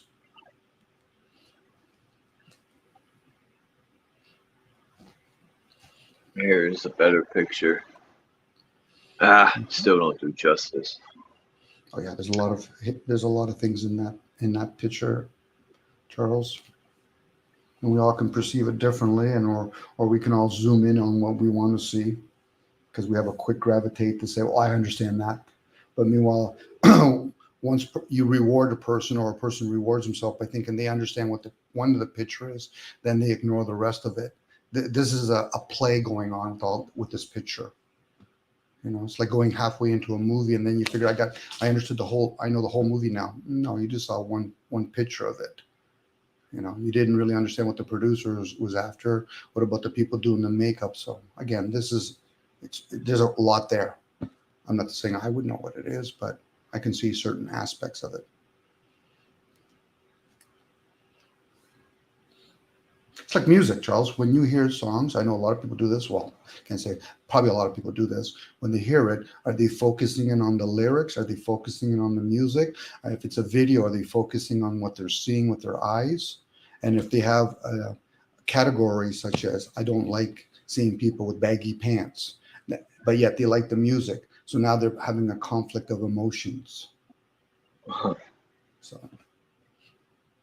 And it plays havoc on most people, especially when they're trying to control the situation opposed to just observing it for what it is. Again, it's challenging. It's not like you can't do nothing about it. Obviously, they are doing something about it. They're just doing it unaware. It says this is from the front of the book. It says The World Soul by Robert Field drew this. Or no, sorry, Robert Flood. Mm-hmm. It says the anima as personification of the ego self-axis transmits guidance and support to the ego from the archetypal psyche.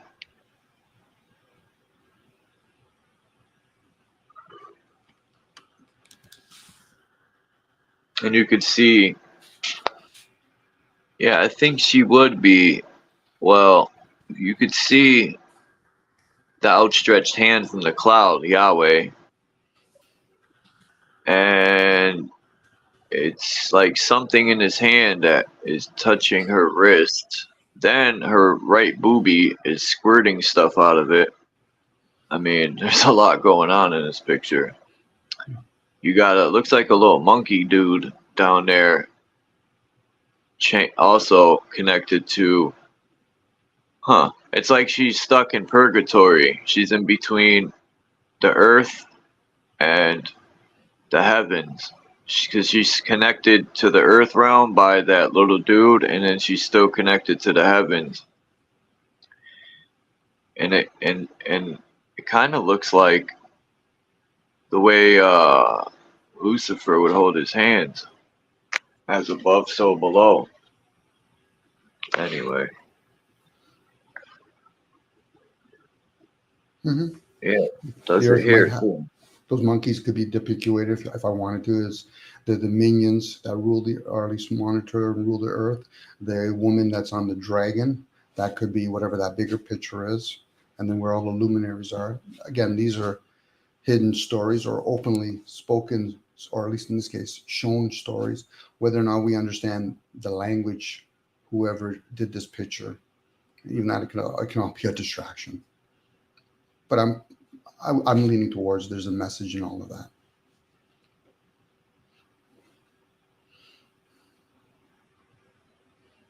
That was his name, Robert Flood. The next chapter is going to be Adam and Prometheus that I'll read tomorrow. I don't know what Adam has to do with Prometheus, but we'll find out.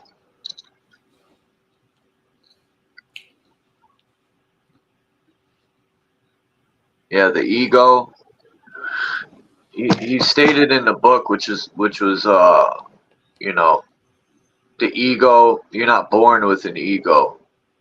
He said, well, damn, how did he put it? I should have fucking highlighted that somehow.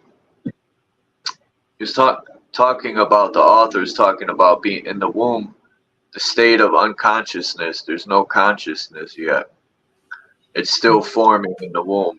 Mm-hmm. And an ego, you're not born with an ego. It's developed. And I thought that was so true.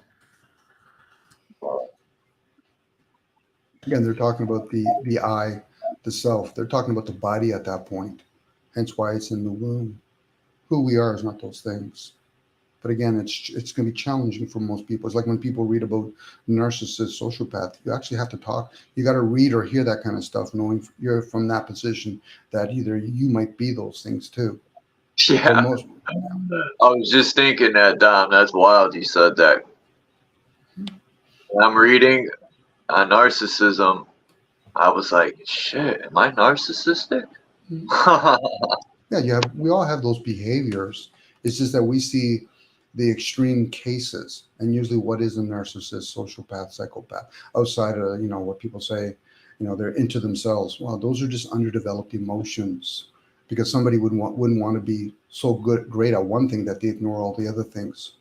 And we do that in a lot of areas. We end up specializing, but again, those people that have those personalities, like this narcissist, sociopath, psychopath, I'm always questioning, what about the masses?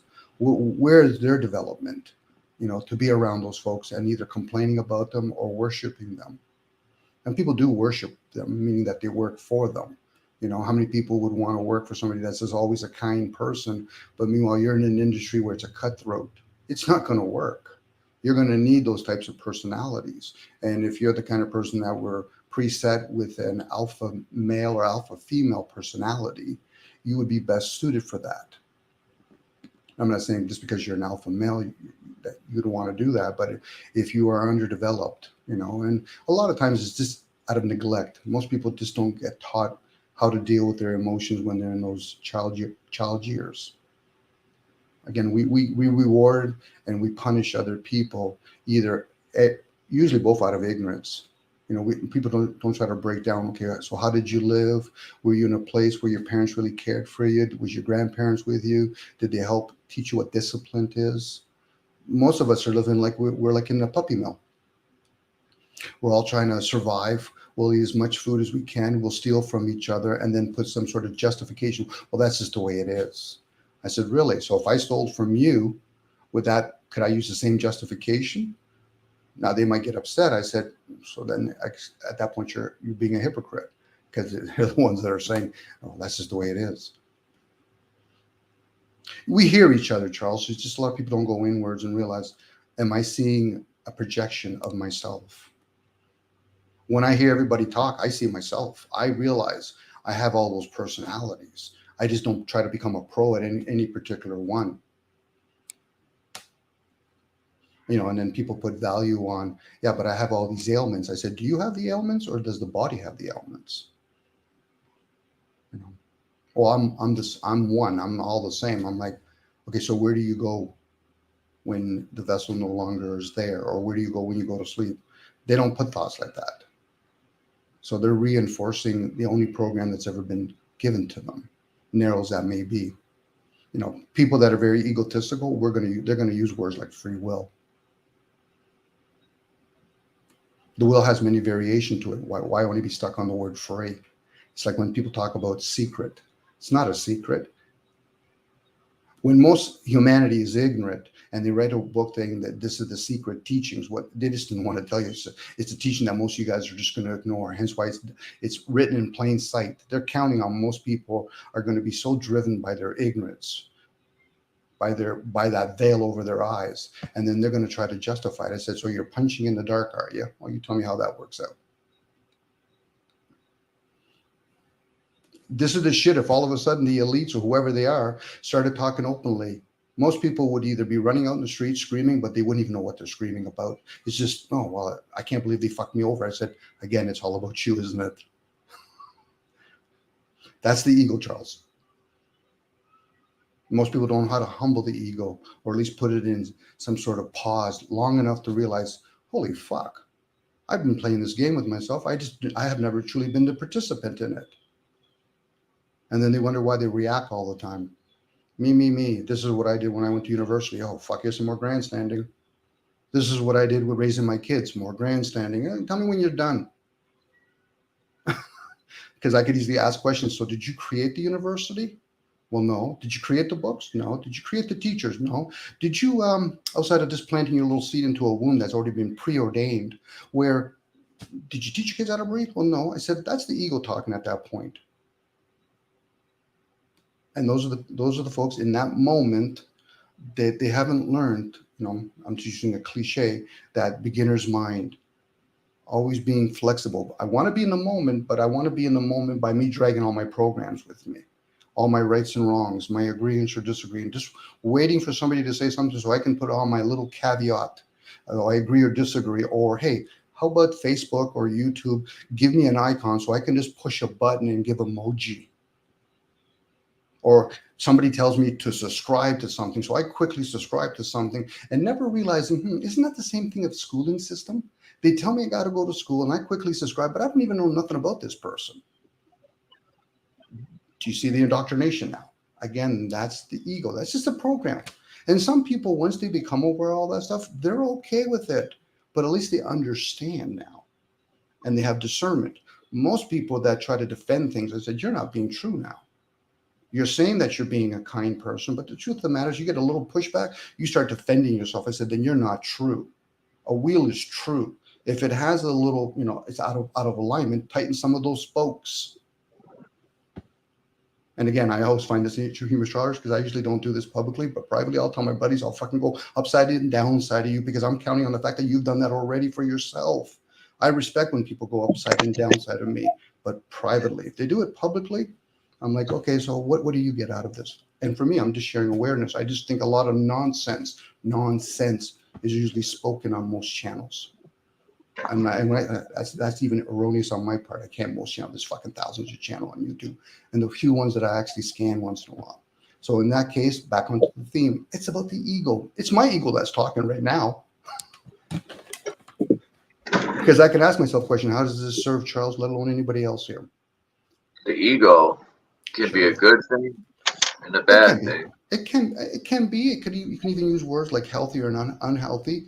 Good and bad usually make somebody attached to one and resist the other one. Healthy and unhealthy could be from moment to moment. What serves in this moment might not necessarily serve in another moment, and vice versa.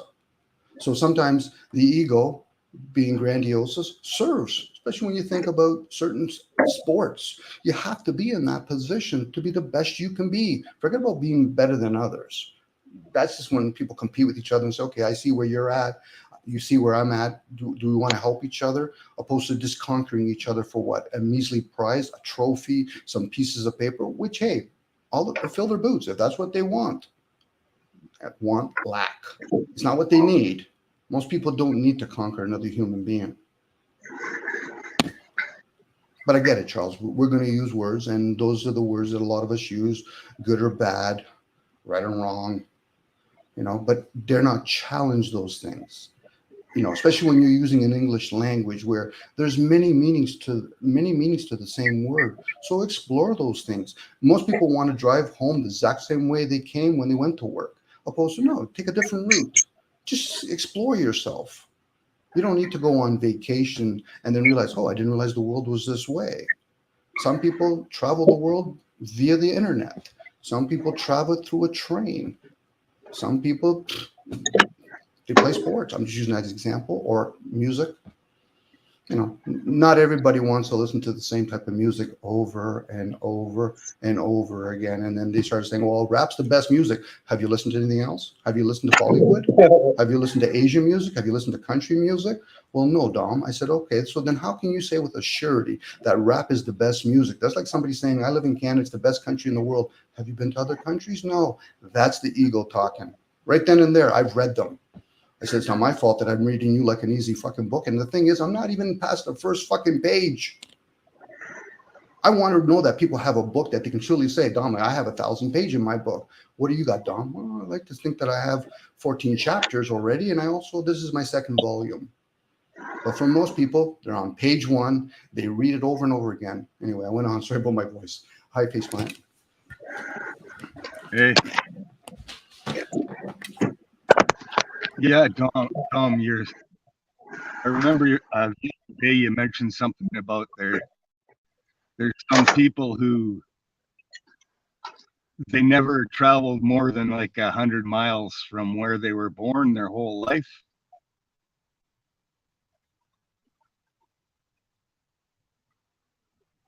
Can you hear me? Yeah. Yes. You're good. And a lot of times, yeah,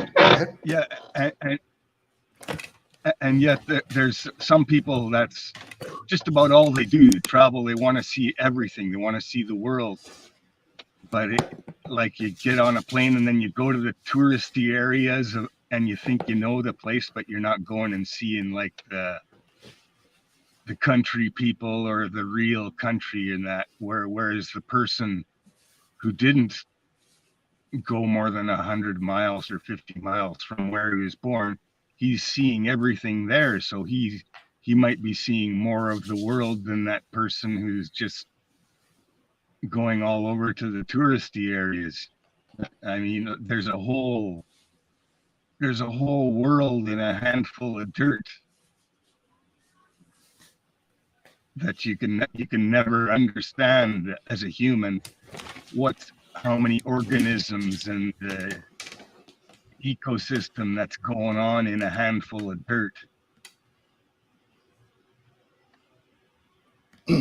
Also on that face, there's people that want to travel, and I can say that for myself, where they want to travel physically, and other people because they want an adventure. So they figure I really want to bring the vessel and I want to be there. Because we live in an age where we have all this technology, some people get fulfilled by, I want to live in my imagination. So that brings it to it. That's where people, when they talk about the shape of the earth, they want to use their imagination. Whether or not you can prove it physically, that's a different story. If Faceplant were buddies, you say, Dom, I went to Australia. And then you show me pictures. I could use my imagination when I'm seeing those pictures. But if I'm the kind of person I want to be driven, I said, well, thank you, Faceplant. I literally want to see it physically. So then I'll go out. You say, Dominic, yeah, there's a plane. Oh, I'm very grateful there's a plane or a boat. And again, back in the days, even in our time, there was restrictions. And now introducing all of this stuff, there has to be a slowly adaptation to this, because eventually people are going to skew what they see on the computer through a monitor, opposed to another person says, but I physically experienced it. Now, the person with their imaginations could say, but I traveled throughout Australia with all the different pictures that was given to me, where another person says, yeah, I only went to Sydney and I only saw 3 streets when I was there. This is where the observer can see way more than the experiencer. But again, it comes down to what you value the most. Some people value whatever comes to them. Other people say, no, Dom, I literally have to taste a cappuccino in Rome. And I said, okay, but what part of Rome? What cafe shop? Well, Dom, that's too much details. I said, you're talking to a guy that loves to play with my imagination. You know, no different. Somebody could say, listen, I just went to Italy, and another person quickly say, yeah, so did I. I said, okay, what part did you go to? I want to. Go ahead. I want to taste the wine that this girl's feet stamped on. Did she have calluses?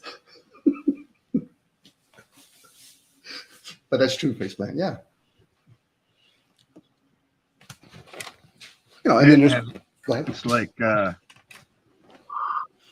yeah, you can say you have your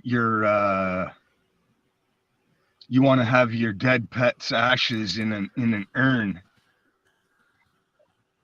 You know, people do that. They get their pet cremated, and they get their ashes in an urn. And veterinary clinics have kilns where they burn the bodies, you know, to get rid of disease, you know, to avoid having to dispose of the carcass in other ways. They burn it for health or safety reasons or whatever. And some people want their pet's ashes in an urn, so or even your dead loved one or whatever, so you don't even know if those ashes belong to your pet or your loved one. You know, they could be just given. That's what they told me, Faceplant, when they gave me my mom in a bag. They mentioned that there's bone fragments in there too, which is just to put my hand in there to pull the ashes out was an experience in itself. But yeah, they say that, and I'm thinking, the hell, you know, how's that possible? They're gonna just give you a urn of who knows who's in there, your mother and a bunch of other people. That's wild. Yeah, I remember when my dad passed away,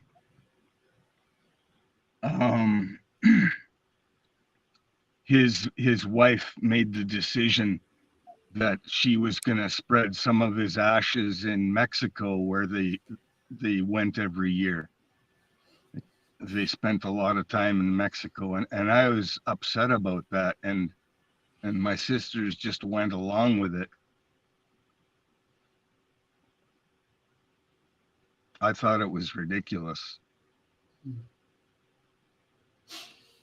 Charles, Faceplant, if I can share this, because I've done the opposite of this, where if you go to a restaurant and you see you're sitting beside another table, and the person that just ate a fraction of their meal and just left the rest of it. Some people will say that was a waste. Everything else, that could have been fed to somebody else. We do the same thing. We get attached to things, and this is where I'm going to be the hypocrite, where we have pets. And then we want to cremate them or bury them, where the people that are truly aware how nature works says, no, we're going to bring it out to the woods. Please don't enjoy the fact that you've enjoyed your pet, but don't be attached. Why? Because we got to leave it on top of the ground and let the other animals feed off of it. This is where we get caught into these rituals of we're going to bury our dead or we're going to cremate our dead. We're depriving nature and all its insects and everything to do that. You know, I've heard people talk about, when a horse dies, no, you just bring it to the woods. Don't bury it, because then the fox have to do a lot of digging. What ends up happening, you leave there, give it a couple of days, you're going to see, especially when you're living in an area where it's very woodsy and it's very, not woodsy, nature. It's not like you have a subdivision down the street or whatever. and that animal will be fed to the rest. We put way too much attachment to the physical vessel and forget, we're all like bottom feeders here. Again, that's a tough one, especially when we're talking from a conditioned civilization. People will quickly go like, oh, I said, then you don't really understand nature. You like to talk about it and say, I'm going to live off the grid. I said, well, how do you think that works? Or an animal that's, go ahead. Yeah, that's interesting about the bottom feeder. Like, I've heard people who sell drugs talk down about the people that they sell drugs to, and just, they hate them. They despise them, but they're still selling drugs to them, and they don't realize that they're the actual bottom feeder. Mm-hmm. Well, that's when people say words like "I've leveled up." I said, "From what? What did you level up from? Can you also level down?" But I just like to play with words. They get caught up. Some of my buddies said, "Well, Dom, you're offending me." I said, "No, you said a word that I know doesn't belong to you. But if you take it on as your own, you're just reinforcing the whole ideal that you think you're those things, as I think I am." That's a clever term. Who's the thinker then at that point? And who's the I am? Again, I'm just playing with words. I could be wacko, but then again, what happens if we find out when people that are schizophrenic say, I've been listening to voices, and down the road they turn around and say, yeah, they tapped into a receiver.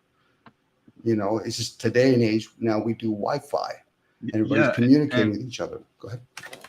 Yeah, and schizophrenia, if you ask me, all it is a diagnosis. Yep. It could be anything, but a doctor's going to just slot it into that category to sell drugs. Yep. With you. And the people will go along with it.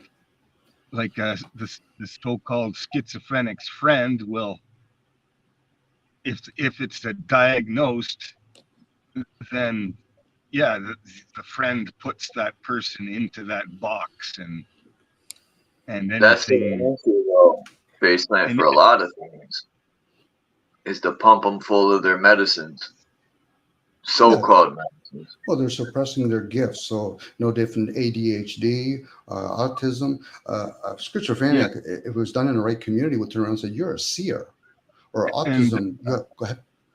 A guy. I listened to him on Sheep Farm Studios podcast, a guy named Mark Barjeski, where he was a psych doctor, and he worked in like mental institutions and jails where there's these schizophrenics and they're crazy killers and on the drugs. And he actually proved that the voices the schizophrenic heard was actual entities, and he communicated with them, and he went against the system, and he like got fired or whatever, because he wasn't going along with the agenda of controlling and selling drugs and disregarding the spiritual aspect of things. They pumped me full of that Ritalin garbage, and many other children in my era, trying to say we're too hyper and all that stuff. It's wild, and I hated it. I couldn't function. I couldn't stay awake. I had that label as a child, like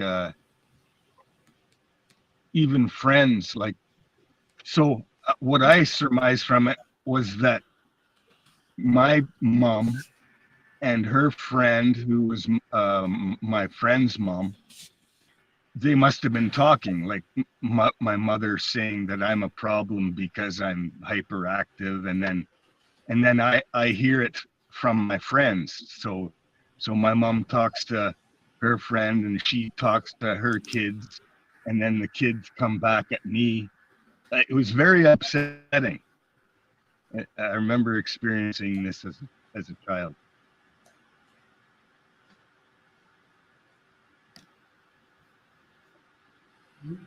Ritalin and dextrodem, anything to suppress a child that's not being truly fully engaged in whatever they're trying to teach at a dumbed down system called a schooling system. Yeah, It's great. and so the child would be labeled a problem child, but it's actually what the parent did to the child when they were small that caused the problem and the behavior in the first place. I think faceplant is not enough attention put onto the child that's actually well suited to be programmable. The ones that know how to regurgitate information and get rewards with A's and B's. No offense to them, but those are the ones eventually we're going to become the Walking Dead. You know, they're best suited to go to schools or work in administrations. No offense to them, but everybody needs to know their position. So then why suppress the gifted ones that are the ones that would be cherished in a tribe? Oh, so you know how to read the skies. You know, you're the wise person in the community. You know, this is how we reward good for evil and evil for good. You know, the weaker species are running rampant among the masses. No offense to them.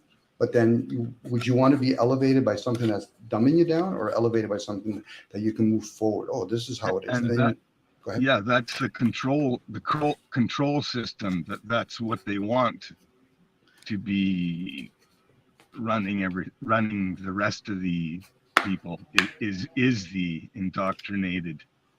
Mm-hmm. They don't want people thinking for themselves. Well, the ones that are not thinking for themselves are the ones that are doing the reinforcement. So it is the responsibility of the community or the parent, the few. I'm not saying the most. That's always great when you hear a parent tell another parent, your child has a gift. Saying, yeah, ideally, in the ideal situation that doesn't exist is what they're saying, right? Mm-hmm. Well, the elites, whoever they may be, are doing exactly what should be done. You're looking for the best out of the best and put them in the right position. It's not like the elites, all of them are going to be able to, I read the sign. No, I pay somebody. And I'm very grateful that your parents indoctrinated you to chase money. Why? Because I couldn't get you as a seer to work for me. So this is where parents have to take the responsibility, and the ones that see other parents raising their kids say, listen, your child has a gift. Don't suppress it. And then if you're a parent that quickly defends, I said, now you're going to teach me, you're going to show that child neglect. And we do that on a regular basis. It's easy to blame the system without understanding it. But even if you understood the system, is it really fair to blame the system when you turn away from the few and you look at the mass and says, oh, you guys are the problem. It's not the few. They might have their own problems and we could deal with them later, but they're few in numbers. The ones that are trying to help or the ones that are actually trying to manipulate, because the ones that are trying to help, even including me, I could be an enabler at the situation. I might be talking to people that you're not ready for this fucking kind of information. And if you are, what are you going to do with it? And this is where go ahead. And if I know something, if I perceive something a certain way and I know something within myself, it's upsetting where it's almost like someone would come to me and ask me what to do, and then they just do the opposite, like with the jabs. And I almost don't want to give advice, because I'll tell somebody what I know, and they already have in my mind that I'm in this category of, well, whatever I say is going to be wrong. So they'll hear what I have to say and then think and do the complete opposite. So that's why sometimes I don't even want to say what I think. Well, as long as you're okay, faceplant, where, for me, when I share things, I'm already true with myself. So when somebody says, Dom, you're wrong, I said, well, that's an interesting view. I said, because I was just sharing me. I don't give a shit what the fuck you think. That's their responsibility. Now, when it's a child, you're going to be a little bit more diplomatic, and hopefully they're going to trust and say, listen, son, how many times have I told you no? Well, many times that. And have I told you once in a while why I tell you no? Yes. I said, so I'm going to teach you. You want what you want, but you're not old enough to understand things. And when I say old enough, I mean you're not aware enough. So if a person's trying to tell somebody something and they already have in their own program, they want somebody to agree or disagree with them, then they're going to react accordingly when the person says, I don't agree with you. But if I'm just sharing information and that person turns and goes, I agree or disagree, I said, you need to understand why I was sharing. What was my intent? My intent is just to share information. And if the person doesn't want to receive it, you know something? That was my gift anyway. I'm always going to leave with that gift. You know, that keeps a person in perspective. That's why some people say, I just give up telling people what to do. I said, no, you've been trying to control how you want people to respond to you or react. That's of no interest to me personally, faceplant. I know that might be rare for a lot of people. I said, but I am that unicorn, meaning that I'm trying to learn something about myself. It's not that outside world that's going to teach me as much as that inside world. That outside world is going to teach me how to take care of my vessel. Don't put your hands on a stove. Why? Because you're going to hurt the vessel. And you're also going to scream. Where's the screaming coming from? From inside. That's, for me, Faceplant and Charles, that's 101 awareness. Once a person becomes aware of that, then they're going to start questioning all the shit they've ever learned. And it's not about blaming your parents. It's not about blaming your wife or your kids. You're accountable for you when you become aware. Now, some people say, yeah, but when you're a child, you're dependent. I say, I know a lot of adults that are still dependent. They go to somebody else's grocery store. They use somebody else's car. They say, but I earn money. I said, you're using somebody else's currency too. There you go. So you tell me when you're actually independent. I'll wait. Yeah, when you're aware. Yeah. I'll just tell a little story. I told it before here that until I was in my 50s, I was confused. I didn't understand my own behavior, why I reacted a certain way. And I actually prayed. I was going to sleep and I prayed to the creator or my higher self or whatever you want to say, just to understand. And the answer came to me immediately, like it was already there before I heard it, quote unquote, heard it, you know, in my mind. And it was, yeah, you can understand, but you're not going to like it. And I said, yeah, well, I still want to understand. And then I did. And I actually I remembered some things that happened when I was really small.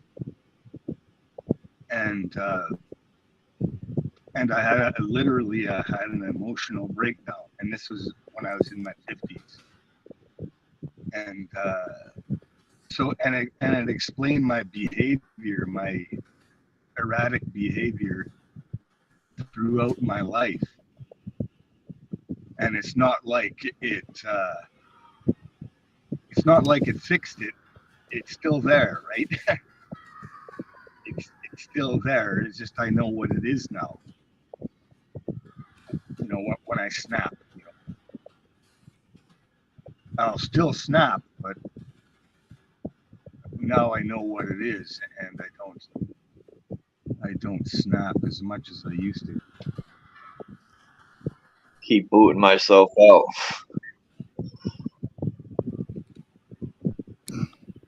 Over and over.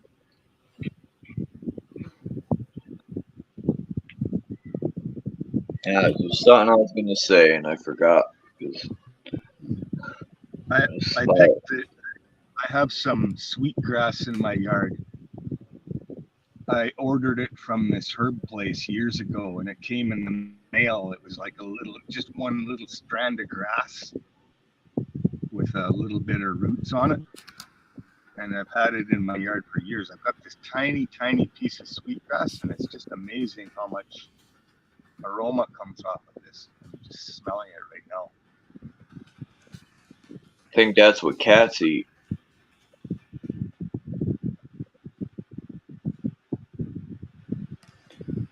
Charles, Faceplant, I'm taking off. Enjoy yourself. All right, Dom. Ciao, guys. Thanks for coming up, man. Have a good day, Dom.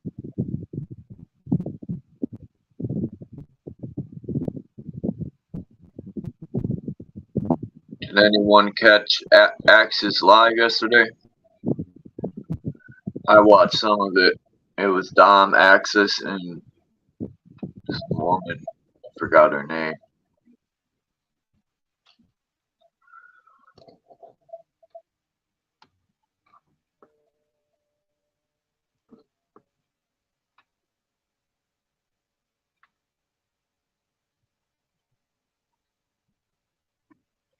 Oh, yeah.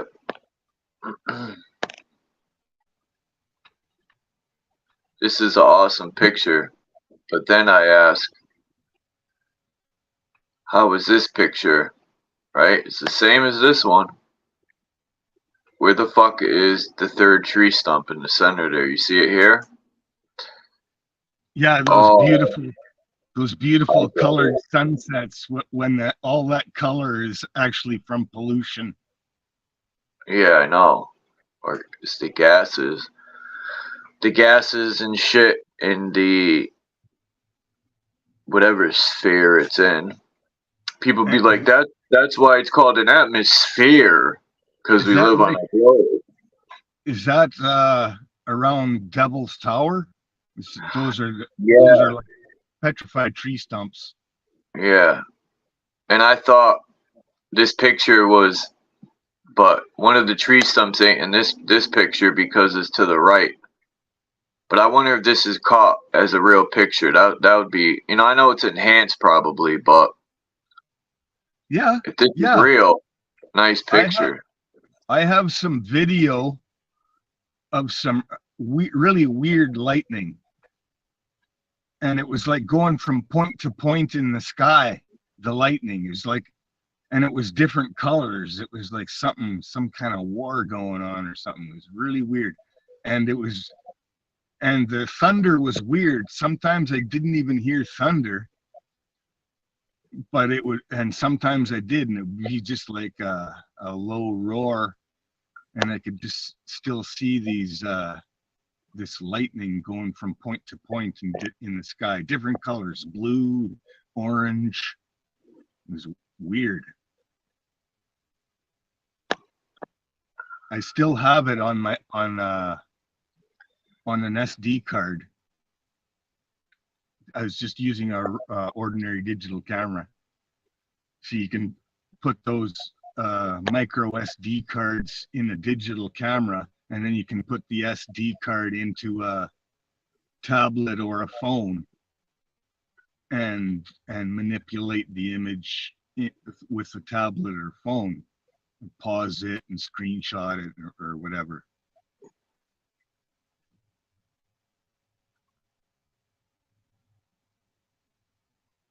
See, the native Indians, at least they named the stars, you know, with their own ancestors, right? I just think it's wild how I'm born into a system where not even my family, like, culture was carried down. It was abandoned for, I don't know what. I don't even know. Shit. You know, see, us naming the stars with our ancestors, I respect how they passed that down that way. Yeah, it's just knowledge that we've lost and replaced with the lies. Or it's like somebody giving me their pair of eyes. You know, that's how I might as well, because I'm looking at the stars the way they named them and the way they see it. So I might as well just put their eyes on, and I'm experiencing their fucking experience.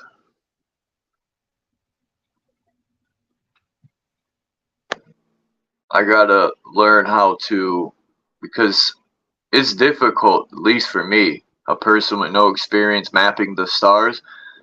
Let's say I go to the mountains and there's no light interfering, and I could see, because I've seen what the stars look like. There's so many lights, it's like, How do you find the constellations? You gotta, you know, even though now all you gotta do is fucking turn your, or actually you don't even need to turn on your location, because your phone, even though you turn location off, it's still picking up your location. It's still pinging. But you could use this thing for the stars, and a map will come up on your phone. You put, you know, where you are, or it just knows where you are, and it'll tell you. You just pick your phone up, point it to the sky, and it'll show you all the stars.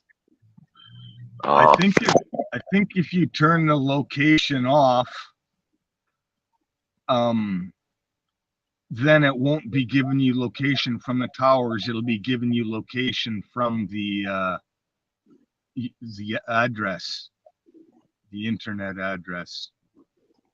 That's where the location comes from, and you know what I mean? Yeah. I gotta get a scrambler to scramble my address. Even though I didn't edit it, whatever. I was watching this show last night, The Real CSI, and they were talking about how they used phones and even Bluetooth on vehicles, and even the guy's phone was picking up Wi-Fi, all the Wi-Fis, and they use that to track and they do it illegally to track the people who killed that rapper. Yeah. XXXT or whatever it is. Oh yeah. I thought you were talking about what's the other one in California? I forgot his name. Pop Smoke. I was watching the interview with that young man who was involved with that, robbing his house and killing him, the rapper. But yeah, I remember the XXX one. Damn, they're out of jail already? No. I thought they got like 50 years. One of them I think is out of jail, but the others are still in for life. But that's how cops are crooked. They'll throw a tracker on your car. The guy who turned the other three. There was 3 in the van, 4 in the van, and the one guy turned the others, and you know, just got a second-degree murder or something, and the others got first-degree murder. I just wanted to say, cops, they operate corrupt. Like, they'll do illegal shit to get evidence on you, you know, and they know it won't hold up in court, but they don't care because they did illegal shit, you know, to get evidence on you. And you know, I think that's, you know, that's wild. And a lot of cops and judges, I watch a lot of like videos where people are in court, and I see how these judges operate, and they're always trying to build, not all of them, but even prosecutors, even the police. I watch videos, they're always trying to build a case off of assumptions and what ifs all the time, and it's like, this is terrible. The corruption, if you're building cases on what ifs and suspicion and all this shit, that's not a crime. To put something on you, that's terrible, man. This is going to be a scary future. Yeah. Well, because it's at an all-time high. You know, everyone's doing it. The shit's been going on for a long time. The CIA supplies the drugs, and the police oversee its distribution. Yeah. Yeah. So they're gonna just let the years. And I think it's trafficking too, Faith Plant. It's not just drugs. I think it's trafficking too, to an extent. Yep. The police. That's why they don't catch. You know, it's common sense. That's why, you know, These Yeah, they're only catching the small timers, you know? You don't see these big giant loads getting taken off all the time. once you see it, you don't unsee it. The police are involved in many ways, but people just don't either care or they don't believe it or they don't want to believe it. But yeah. Years ago, there was these two cops who had like a rental house, and they rented it out to low lifes who sell drugs and break and enter rings where they, you know, they would exchange stolen stuff for drugs or whatever. And two cops were running it. And then there was this one cop this was in town here. This one cop got murdered by these other two cops because he was gonna expose them, right? And this was like, I'm trying to think. It was in the 80s, I think. And you think this stuff isn't still going on? It's still the same control system that's doing it. Like they stopped two of them, but you think it's not still going on? Peace, London. Kimba. JG. Peace of the whole chat. Jay Heighton. Yeah, it's like 100 here, but it's cloudy. No, sun's coming out. I just looked. I bought a new solar panel. I've got two. I'm sitting in my old truck, and I got these solar panels running everything, running a fan and my sound. I'm gonna pull this video up in a minute. I was watching Lockdown 23 and 1. Lockdown 23 and 1. It's a channel I've been watching before YouTube was famous. This guy had a prison channel, and he would interview people that were in prison all over the world in the US. And now he does more or less like reviews on videos for crime and stuff. But he was showing this video, this chick right here, and I shit you not, I don't think it was a filter. He kept, her eyes were bugged out. It's almost like, I can't explain it. In the whole video, look at her eyes. They like had like a filter over them, or they went, and you could see when the video starts, he pointed it out. He was reviewing this video of some Karen lady was bugging out on this guy over a parking spot. Looks like and her eyes were brown. They were brown, her eyes. Colored contact lenses, maybe. Yeah, but I gotta show the video, man, or a clip. I know I should have clipped it because it almost looks like her eyes. It's two pairs of eyes, and it almost looks like the blue was floating in front of her regular eyes. It almost looked like a malfunction of a filter. Might be a demon. That too. I've never seen nothing like it. Maybe the camera's picking up what the eyes can't. That's what I was thinking, because yeah, it might be a demon. See, look at this part.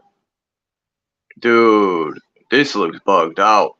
Now that I'm looking at it, she looks crazy. I think I would have sped off on her. She was acting bugged out, trying to get the guy. She's like, I've been living here, blah, blah, blah. This is my parking spot. And he's like, this is a public road. She's like, I'm going to get my husband. But she was acting weird.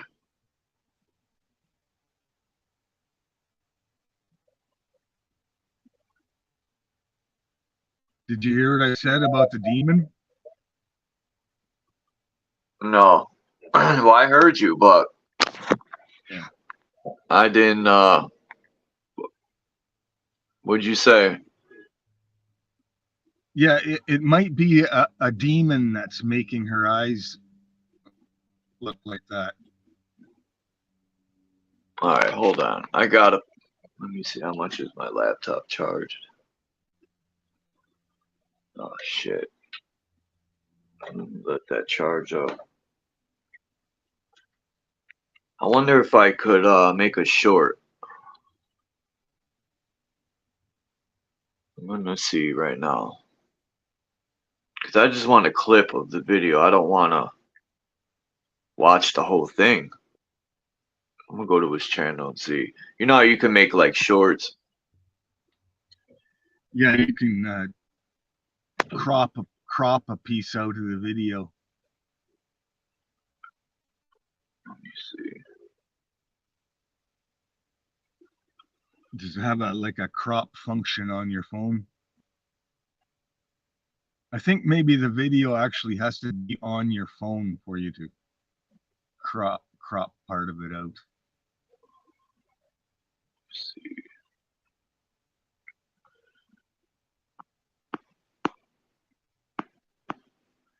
See, I don't know about computers. I've never had an actual computer laptop. I've always just had Android devices, tablets, and phones.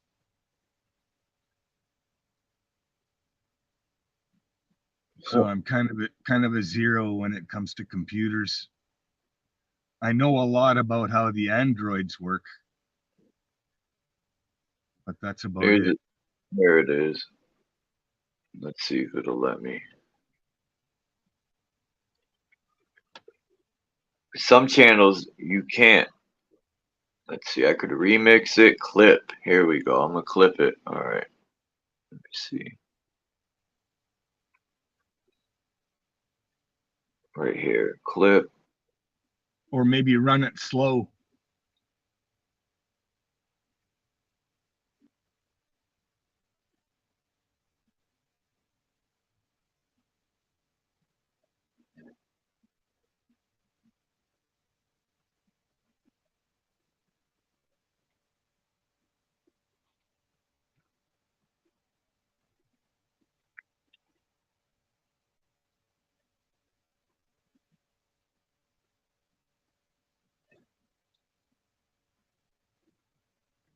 I was just eating some goji berries and Saskatoon berries, cherries, oregano, lemon balm, some beet greens, just picking it out of the garden.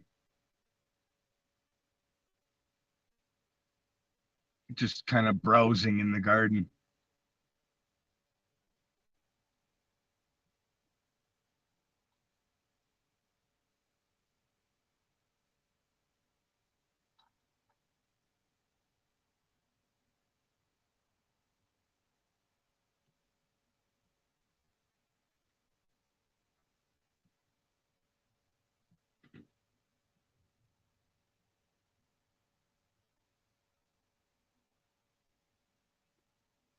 There. Trying to I tried to clip it and then they wanted me to weird.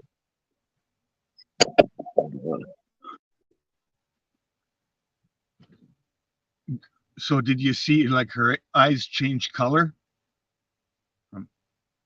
Like my eyes change color, but I don't think it's instantly. Like sometimes they look more green, sometimes they look more yellow.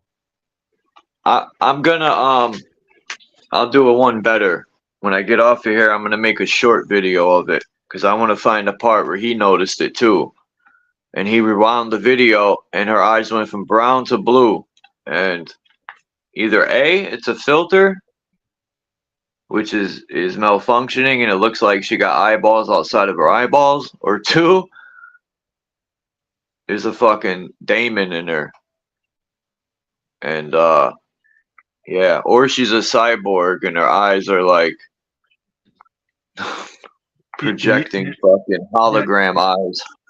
It might be the digital of the camera glitching too. Man, I'm gonna take your soul. That's what she's looking like. Sorry, lady, I ain't trying to I mean, to me, it looks like there's definitely like some filter going on. But it's not her phone. So it's the guy recording in the car. So that's odd too. If you think about it, it's not like she chose the filter, if it is one. But yeah.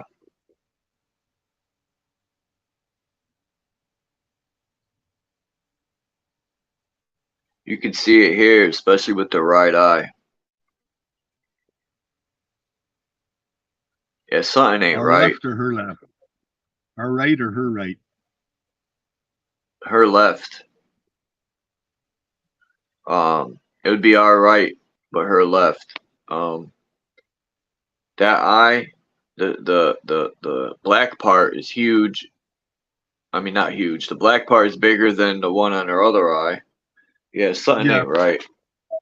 Well, that can happen if there's less light hitting your eye. When you go into the sunlight, your pupils go small, and then when you go into the dark, they go big. Looks like there's more shadow on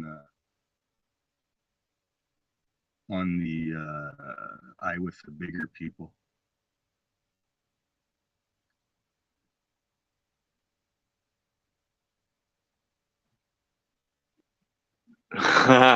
Here it is. I'm gonna see if I can do it now.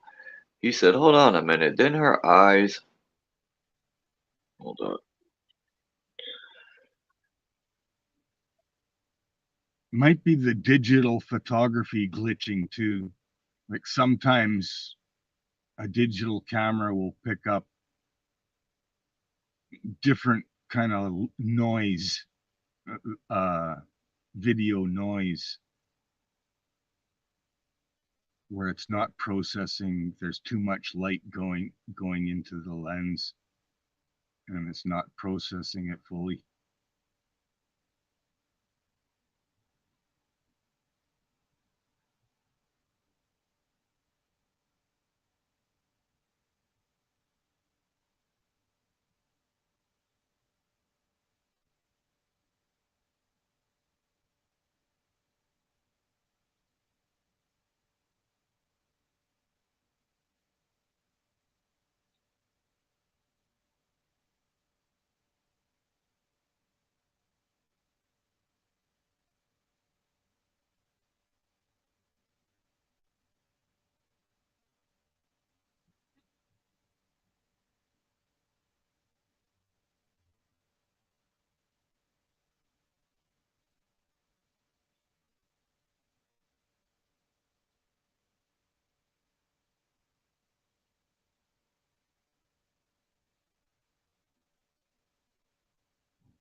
Oh. All right. We're gonna see if it'll let me upload this clip.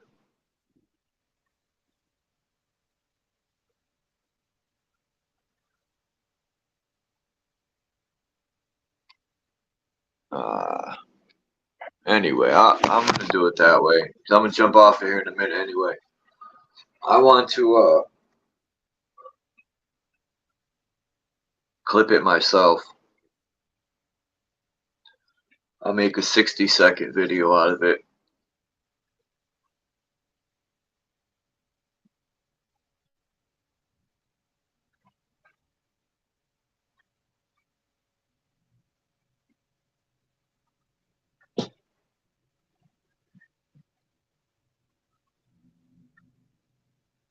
It's wild shit.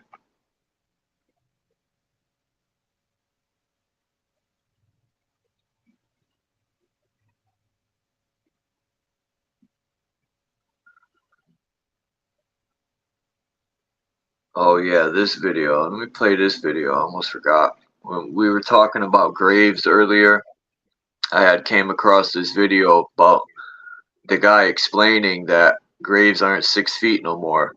And it made me think, Because I found this out when my grant passed away. I got to actually see how they put, you know, it's like a vault within a fucking, we'll see. So while most people are under the assumption that graves are still 6 feet deep, that's just not the case anymore, especially when burial vaults are used in the cemetery. This grave is 54 inches deep, which makes it around 4.5 feet deep. The vault itself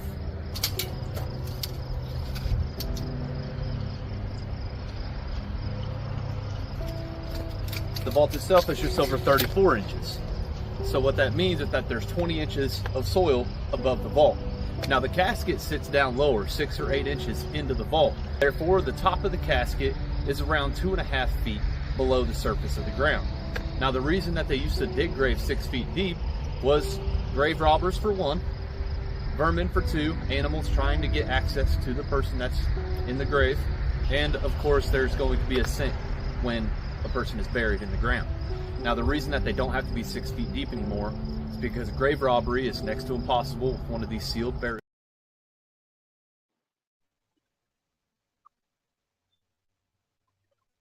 Damn. Some years ago, I don't know if it was real or not, but I think it was that they were having people buried vertically. So like they just put you in a vertical thing, and they'd just screw you into the ground. You know? Yeah, to grow a tree, right? Just screw you into the ground, like the container would be like a screw, and they just drill you into the ground, and they wouldn't have to dig a hole. Yeah, they bury people in a sack, and it's supposed to grow a tree, like a seed. Either way, I sure as fuck don't want to go. I don't know, just thinking about them cutting you from your fucking. What do they cut your chest open? Yeah. They cut you straight down. Just yank all your shit out. That's wild, man. That's disrespectful to me. It's actually, if you have some land and you want to bury, if somebody wants to be buried out on your land, it's illegal. It's illegal to do that. I heard it's legal. I seen a post. As a matter of fact, I think it's when illegal. did I hear that? Something about if you bury someone on the property, it has to do with law or something, but they don't tell you. I think it's untaxable. I don't remember. I gotta find it. I don't have land, but still. Yeah, because why? You know, that's another thing. People would bury their family on a certain piece of land, which probably makes it sacred, but they don't tell you that through law. I gotta look into that. And who the fuck invented a cemetery, right? You could bury your family here. You could buy a little spot. It's about business, you know. And then my theory on this resurrection shit is because who is renting the land out, right? A lot of Catholic churches own cemeteries. And they always preach this resurrection crap. Yeah, because they're going to go in your grave, take your fucking bone marrow DNA, grow you in the lab, and you'll be resurrected, all right.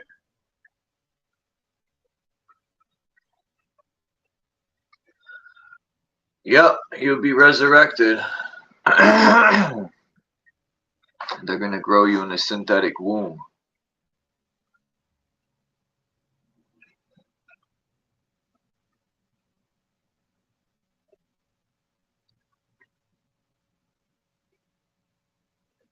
Hey, I'm going to jump off here on 3 hours. That's about 8 minutes.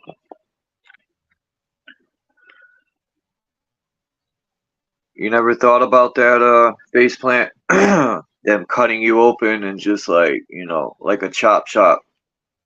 It's taking draining your oil, your blood, your transmission fluid, and Yeah, your products.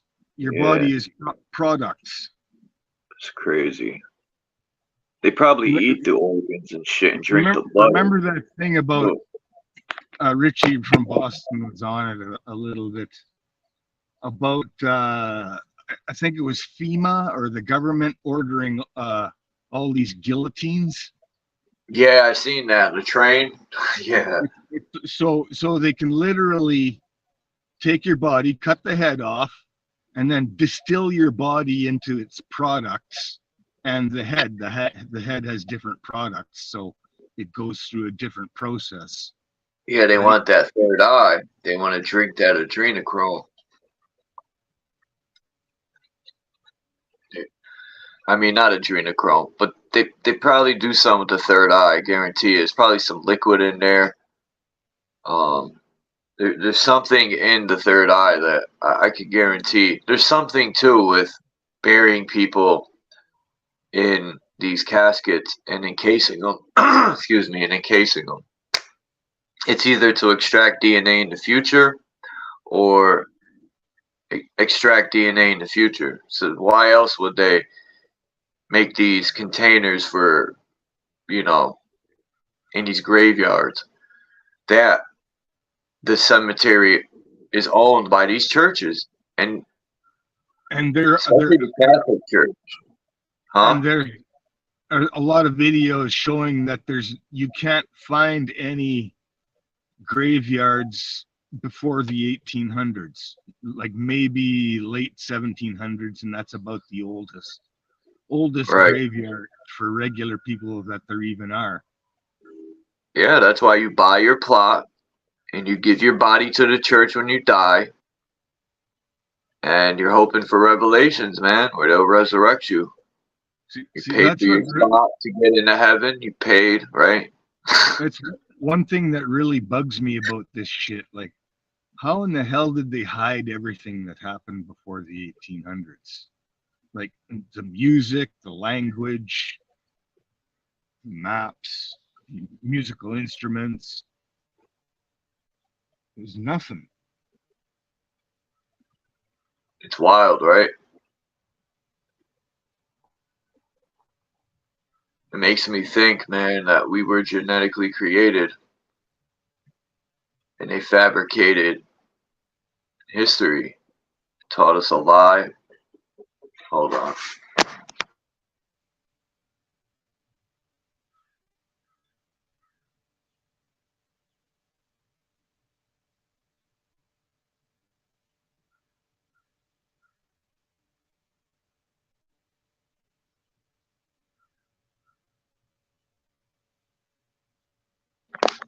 All right. My bad. Someone's knocking. Yeah, it's wild. I don't trust a lot of the stuff that I read, and even when I try to look at pictures from the 1700s, the only thing I think I would trust is paintings, and if you could find stuff from families that have stuff put away from a long time ago, you know, some rare, because that's where the true history is through the people, not through these textbooks. And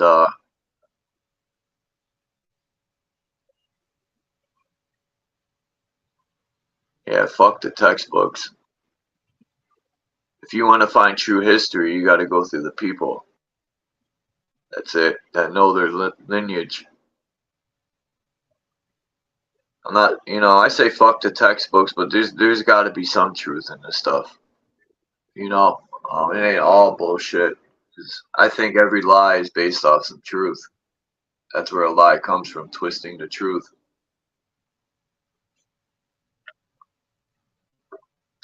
Or making something up. Yeah, well, the truth is used to sell the lie. Yeah, they have to put truth in it to make it more believable.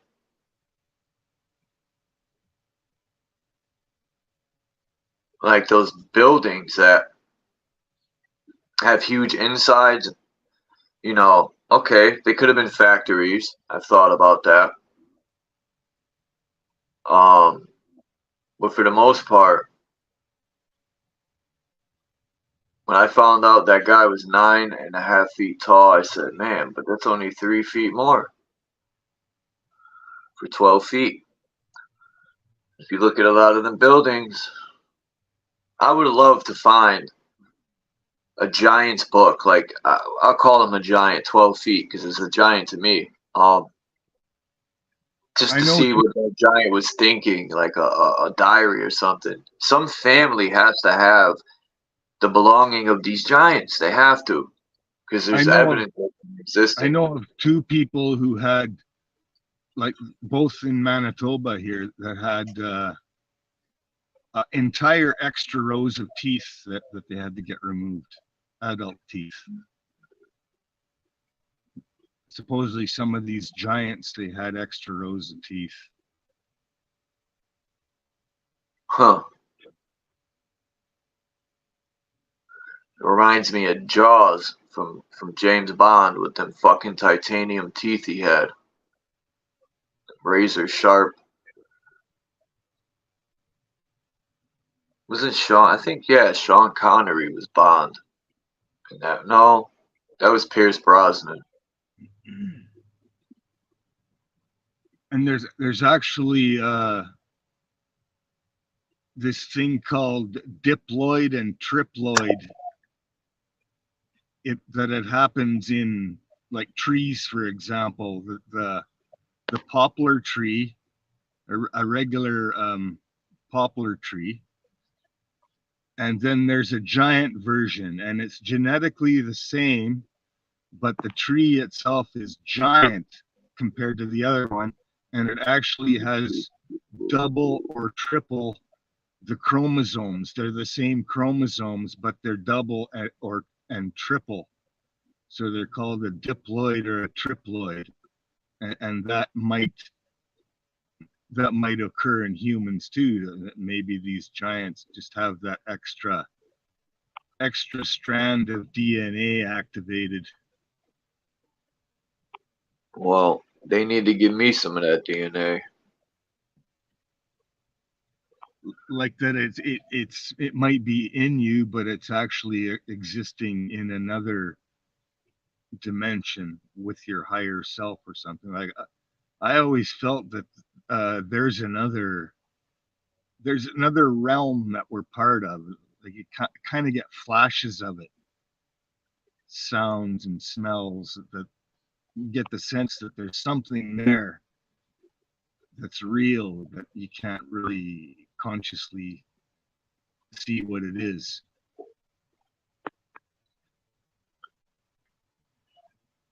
Trying to find. All right, here it is.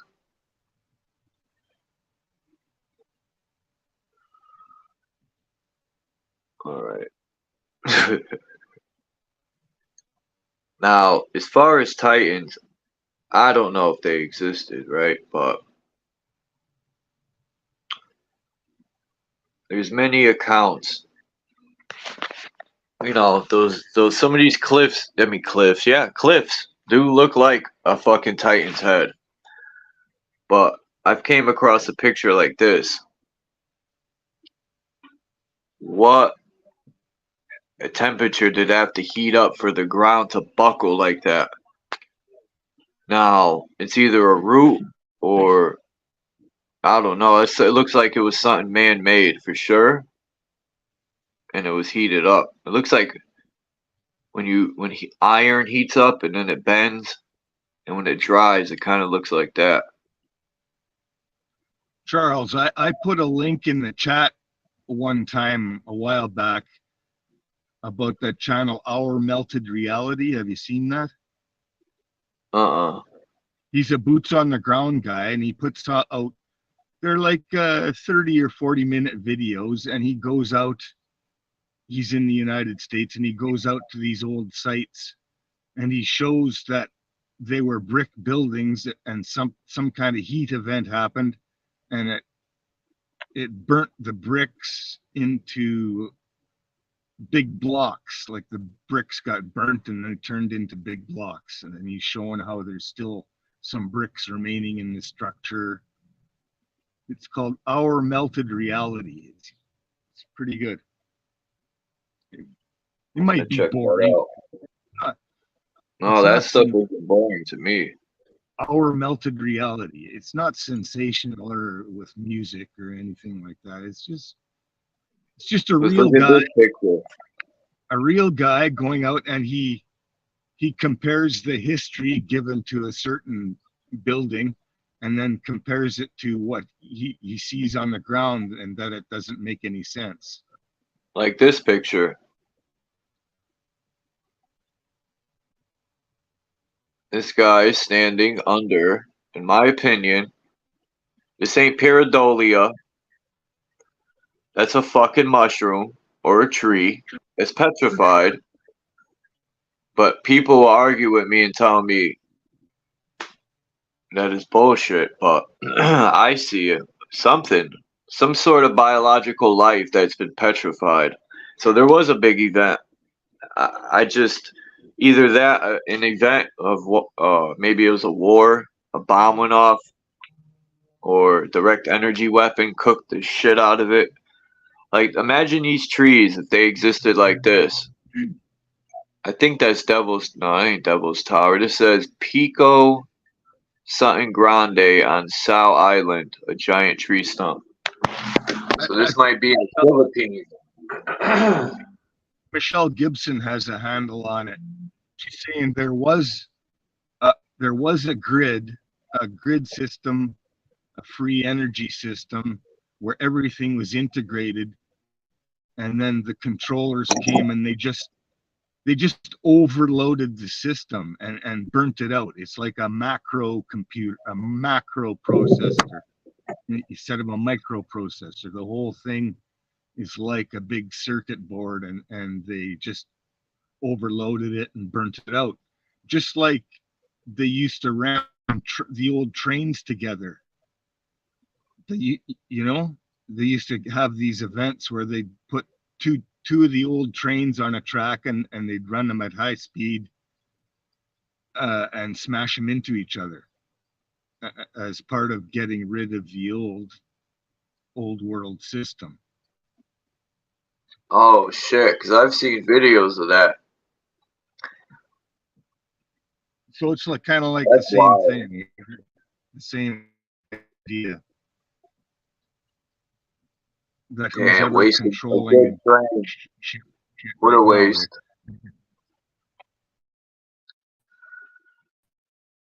What do you think about some of these mountains that look like fucking... Everything. They reverse engineered everything.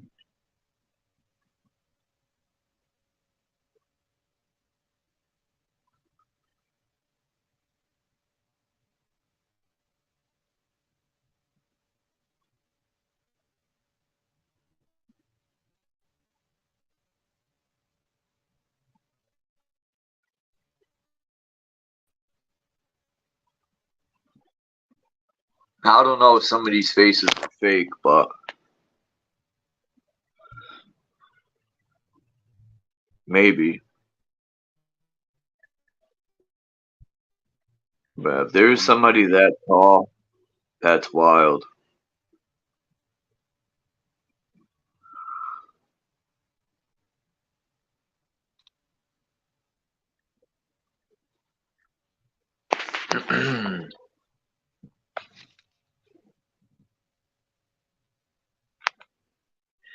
Yeah, Magellan was a piece of shit.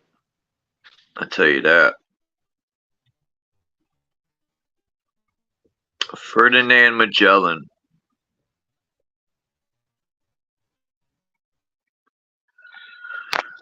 But yeah, I'm about to jump off of here. About to go do a bunch of stuff that I don't want to do, but it's got to get done. Oh yeah, I forgot to show this old ass. I think this is in Cuba or Puerto Rico, somewhere in one of the islands. It's some old masonry right there. Stone masonry. Or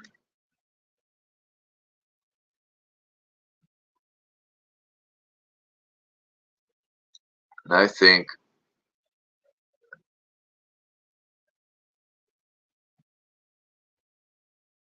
but peace everyone, man. Appreciate you all coming through. I'm out. And check out next time. Peace out.